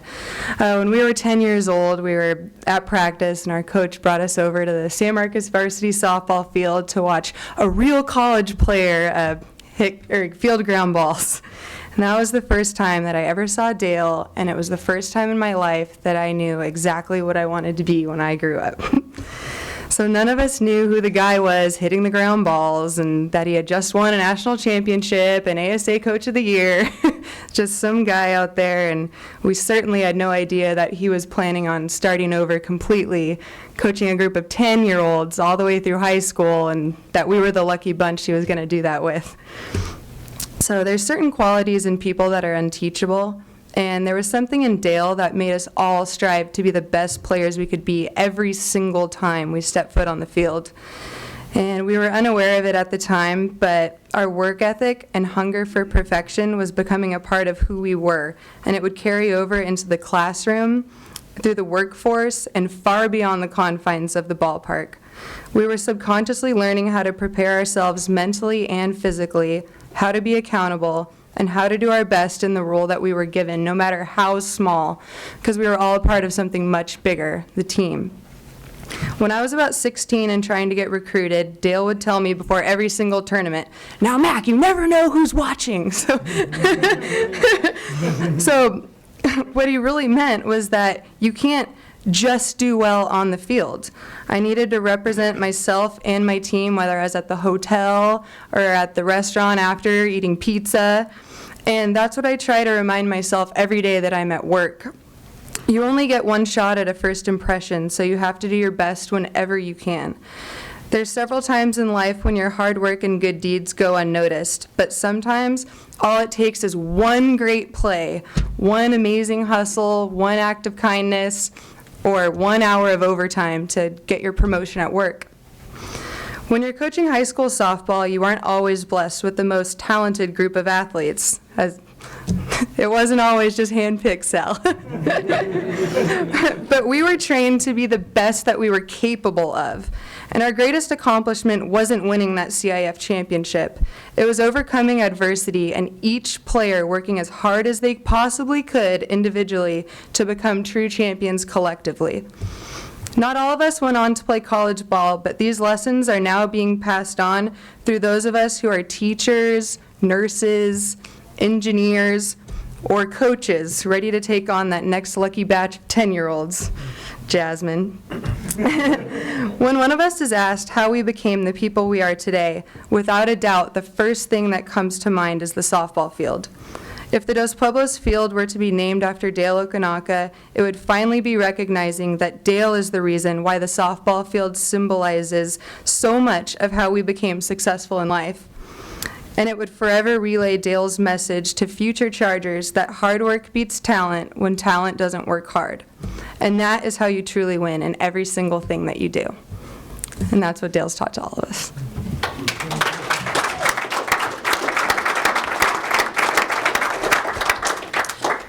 So I want to thank all the speakers and all the supporters of this agenda item. I believe you've been furnished with a cover letter and also a copy of the petition that has lots of support, that indicates lots of support, but also the eloquence of the speakers, I think, really reinforces what we're trying to convey in the naming of the varsity softball field after Dale Okanaka, for all the attributes that were singled out and primarily for his service to others above self. So thank you for your time tonight. Thank you very much. Thanks to all of you. And I think certainly you've made the case for me in terms of our board policy, where one of the reasons why the board can vote to name a particular facility is about an individual making outstanding contributions to the school community. And I really think you've conveyed that well tonight, so thank you. And board members, I'd just like some direction. Would it be all right if this came back on a consent agenda next time? I think it would be great, and I just wanted to add that I actually went to high school with Chrissy, and so I'm of that same period of time, and so I'd be completely supportive of this, and former Charger, so definitely skewed in this respect. So I would welcome it coming back at consent. Thank you, Dr. Paz. All right. All right. Thank you so much, and we will see that on our consent agenda at our next meeting. Thank you. So that translates to you don't have to come back to the next meeting. Well, I would love to have you. Thank you for coming. All right, and as I said before, we will be skipping item H3, the discussion of the 2014 summer school and ESY schedules. Moving on to H4, discussion of Dos Pueblos High School new course, Exploring Creativity. Dr. Cash. Thank you very much, Madam President. Again, Sean Carey up to the podium. I think she's brought along reinforcements with Bill Woodard. This is a course that Clark Sayer, the theater arts teacher and director at Dos Pueblos High School, is proposing. Good evening, everybody. Good to see you again. Actually, I will turn it over to Clark very quickly, because he is the one that is passionate and excited. We all are, but he has the details of the passion for this new class that we hope will one day become a capstone of a future academy at Dos Pueblos. I heard earlier in the evening someone speaking in the public comments about creativity, so this one's right up his alley. Should have stuck around. So I'm going to turn it over to Clark right now and can give you the details. All right. Well, actually, thank you for letting me come and talk. All of the details are in this huge document that you have, I hope. But I'll just talk just for a second, because I know it's late and all that. In that creativity is just like what we're about in terms of a society now, because this is the #1 thing according to a big, huge IBM worldwide poll of CEOs from all over the world. That's the #1 quality they're looking for nowadays, is creativity. And there's just point by point, I've got references and references about how important this skill is. And obviously, as somebody that's spent my life, doing creative projects and being a theater teacher, I understand exactly how creativity, how important it is. I didn't present a creative way of doing this tonight. I spent all my creativity on Mary Poppins, which I hope you got to see. So anyway, it's a great class that I'm really excited about. What I learned thanks to Paul and SVP Partners and also the Santa Barbara County Bowl, we were able to go to on a sort of nationwide trip visiting different programs. We saw Detroit's Henry Ford High School. We spent a day with them. We spent a day at Pittsburgh Creative and Performing Arts High School. I've talked to educators and read books. Basically, every big institution, university in the world really is getting behind this creativity thing. Stanford has a whole program called the D School, the Design School, focused around creativity. Harvard's got classes in it. Everybody basically, this is the wave of the future. And so we're basically just proposing a class to say, yes, corporations, yes, universities, we are actually addressing what you're finding important. So. Thank you. Questions? So I believe you have the A through G proposal. It's very extensive. We've submitted the course for A through G approval. We're waiting to hear back from them. We envision it as an interdisciplinary course. It's not just about theater creativity. It could be about a student who's designed his own app for a new project. It could be an entrepreneurship project that a student is working on. It could be something that coexists with somebody in the engineering academy and or somebody in our IB program that has an interest or a passion that doesn't really fit in any specific discipline, but this class would hopefully tap that and give them the opportunity to grow and explore that in a creative, unique, individualized kind of atmosphere. So we have course signups for next year already, hoping to run one section. Paul has been a fantastic supporter with his organization and championing the project as well. So we have support from the community partners as well as on our site campus, Ms. Carey, myself, and Clark, hopefully. And we envision a program where there would be a pathway for students where they would take their English course with Ms. Kate Nelson, where they would be reading and writing and thinking in a way that would prepare them for the kind of work that they would do when they get into that class down the road. So rather than build it from the ground up, we are kind of using our engineering academy as a model of how they were successful at building that capstone experience, that cool creative thing that the kids will want to be able to do, and then building our way backwards through the pathway. So that's our vision for it as we get started. So we can take any questions or. There's also one thing I forgot to say, and that is pretty much everybody is agreeing in this area of creativity that it is something you can teach. The components of creativity can be taught in sort of in ways to increase people's creative potential. So it's not just kind of, oh, let's go be creative and hippie high. Thank you, Mr. Sayer. Board members, any thoughts on this? Dr. Paz? I just wanted to say I'm stealing all your resources. I'm starting to look at Amazon to actually get as many of them as possible.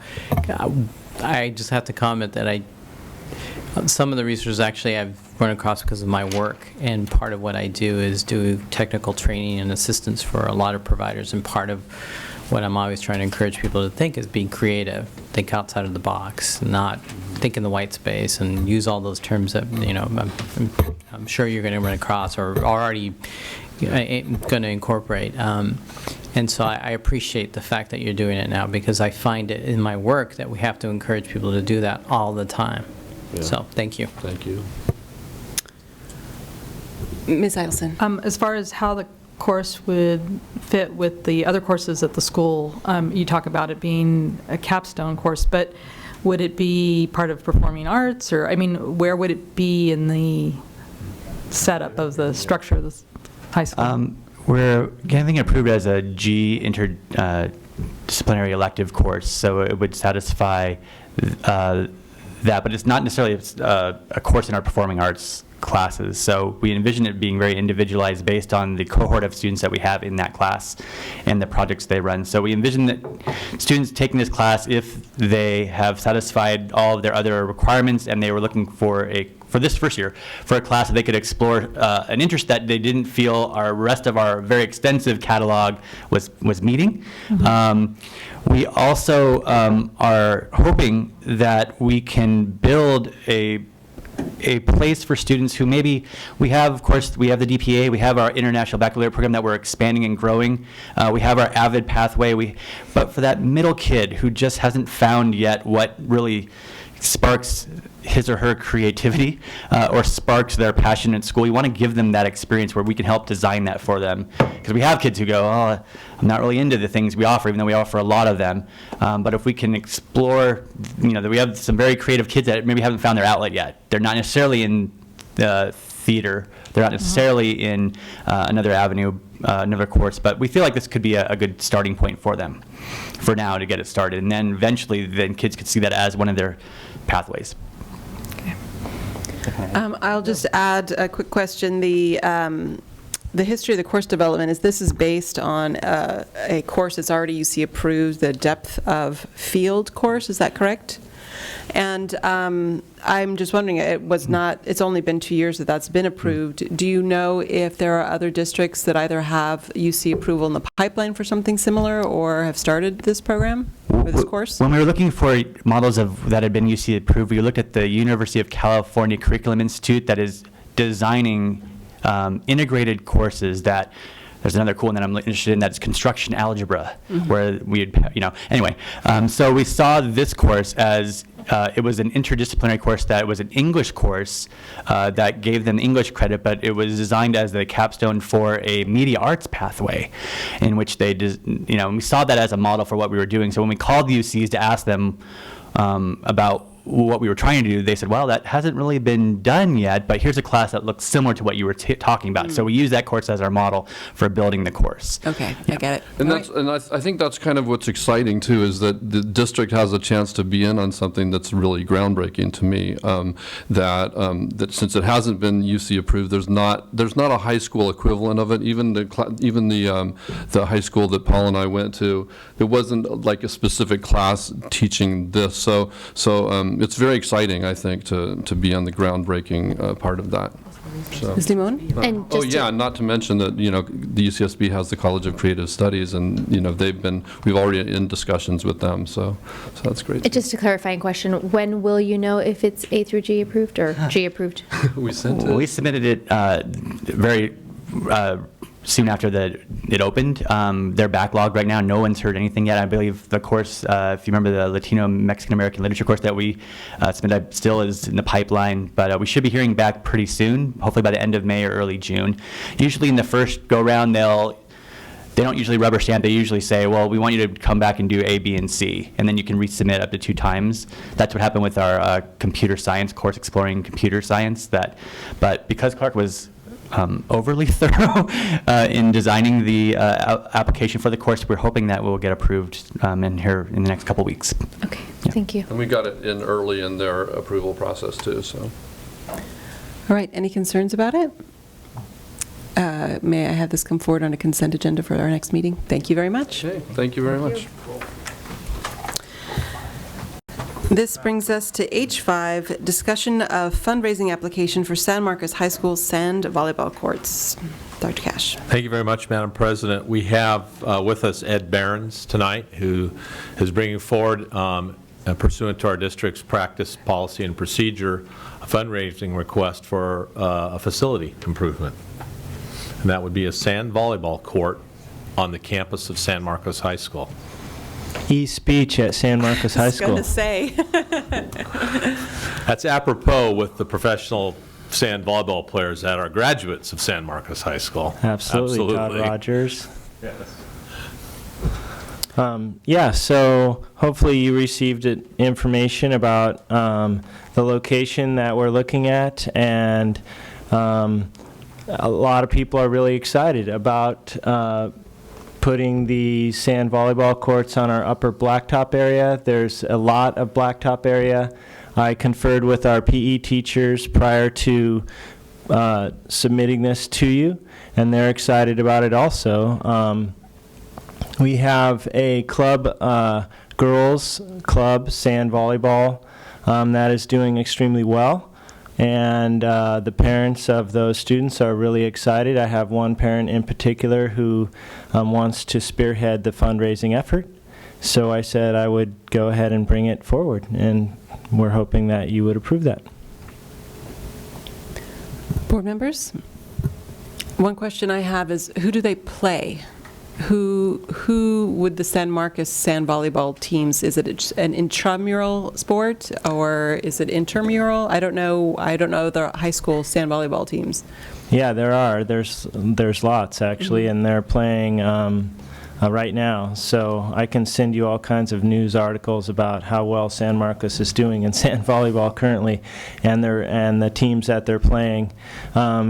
It's also a big phenomenon in college. So NCAA has made sand volleyball an NCAA sport. CIF is probably going to be making women's sand volleyball a sport very soon.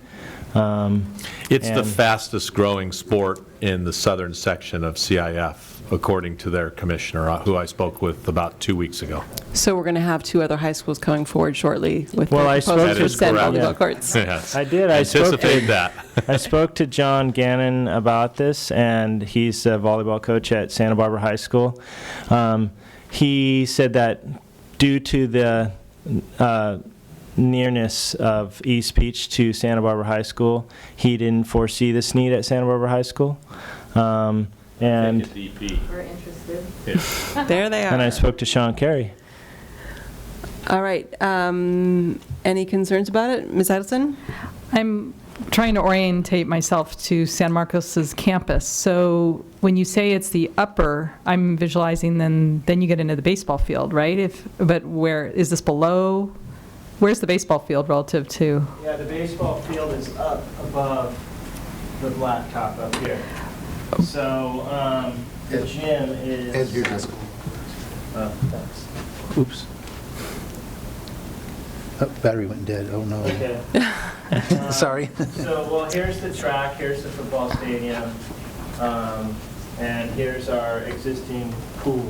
Okay, so the basketball courts, is that taking out? These are all blacktop basketball. Got it. So would you lose some of the basketball courts? Yes. Okay. I picture it then. All right.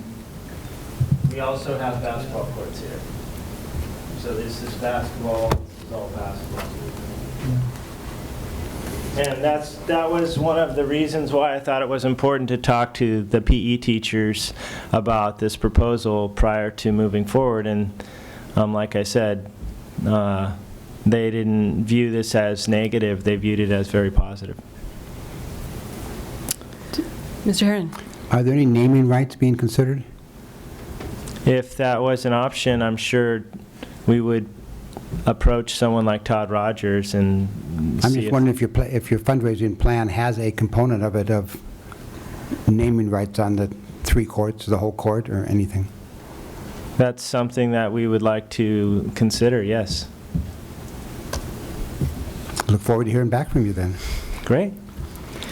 Right, because this proposal doesn't have any details of the actual fundraising activity itself. It's simply that you will fundraise for it, and it's following the standard district protocol for fundraising for facilities.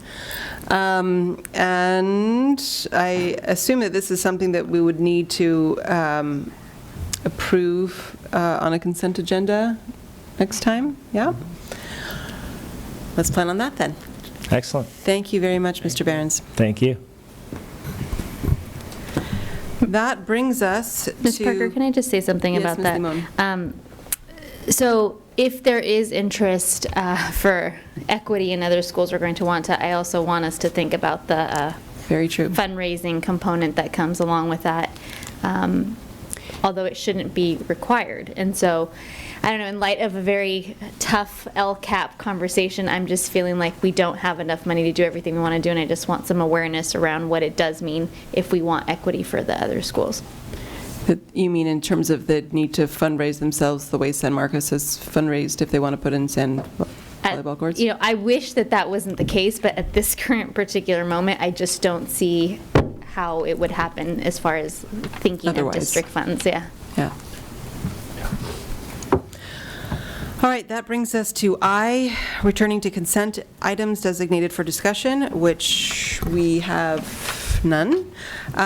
J, coming events. Our next meeting is May 27th, and obviously we are about to hit the junior high and senior high awards and graduation craziness, so keep your eye on the calendar. Any other events that we need to know about? Future agenda items? All right. We do have a continuing list, and We have one event, and I think Assistant Superintendent Handel. We do have the Avance graduation ceremony this Saturday at, is it 9:30, Dr. Cash? Yes. Is that going to go onto the calendar? We could put it on the calendar.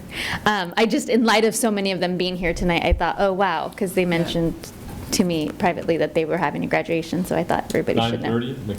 McKinley. McKinley, same place it was on the lawn. Okay.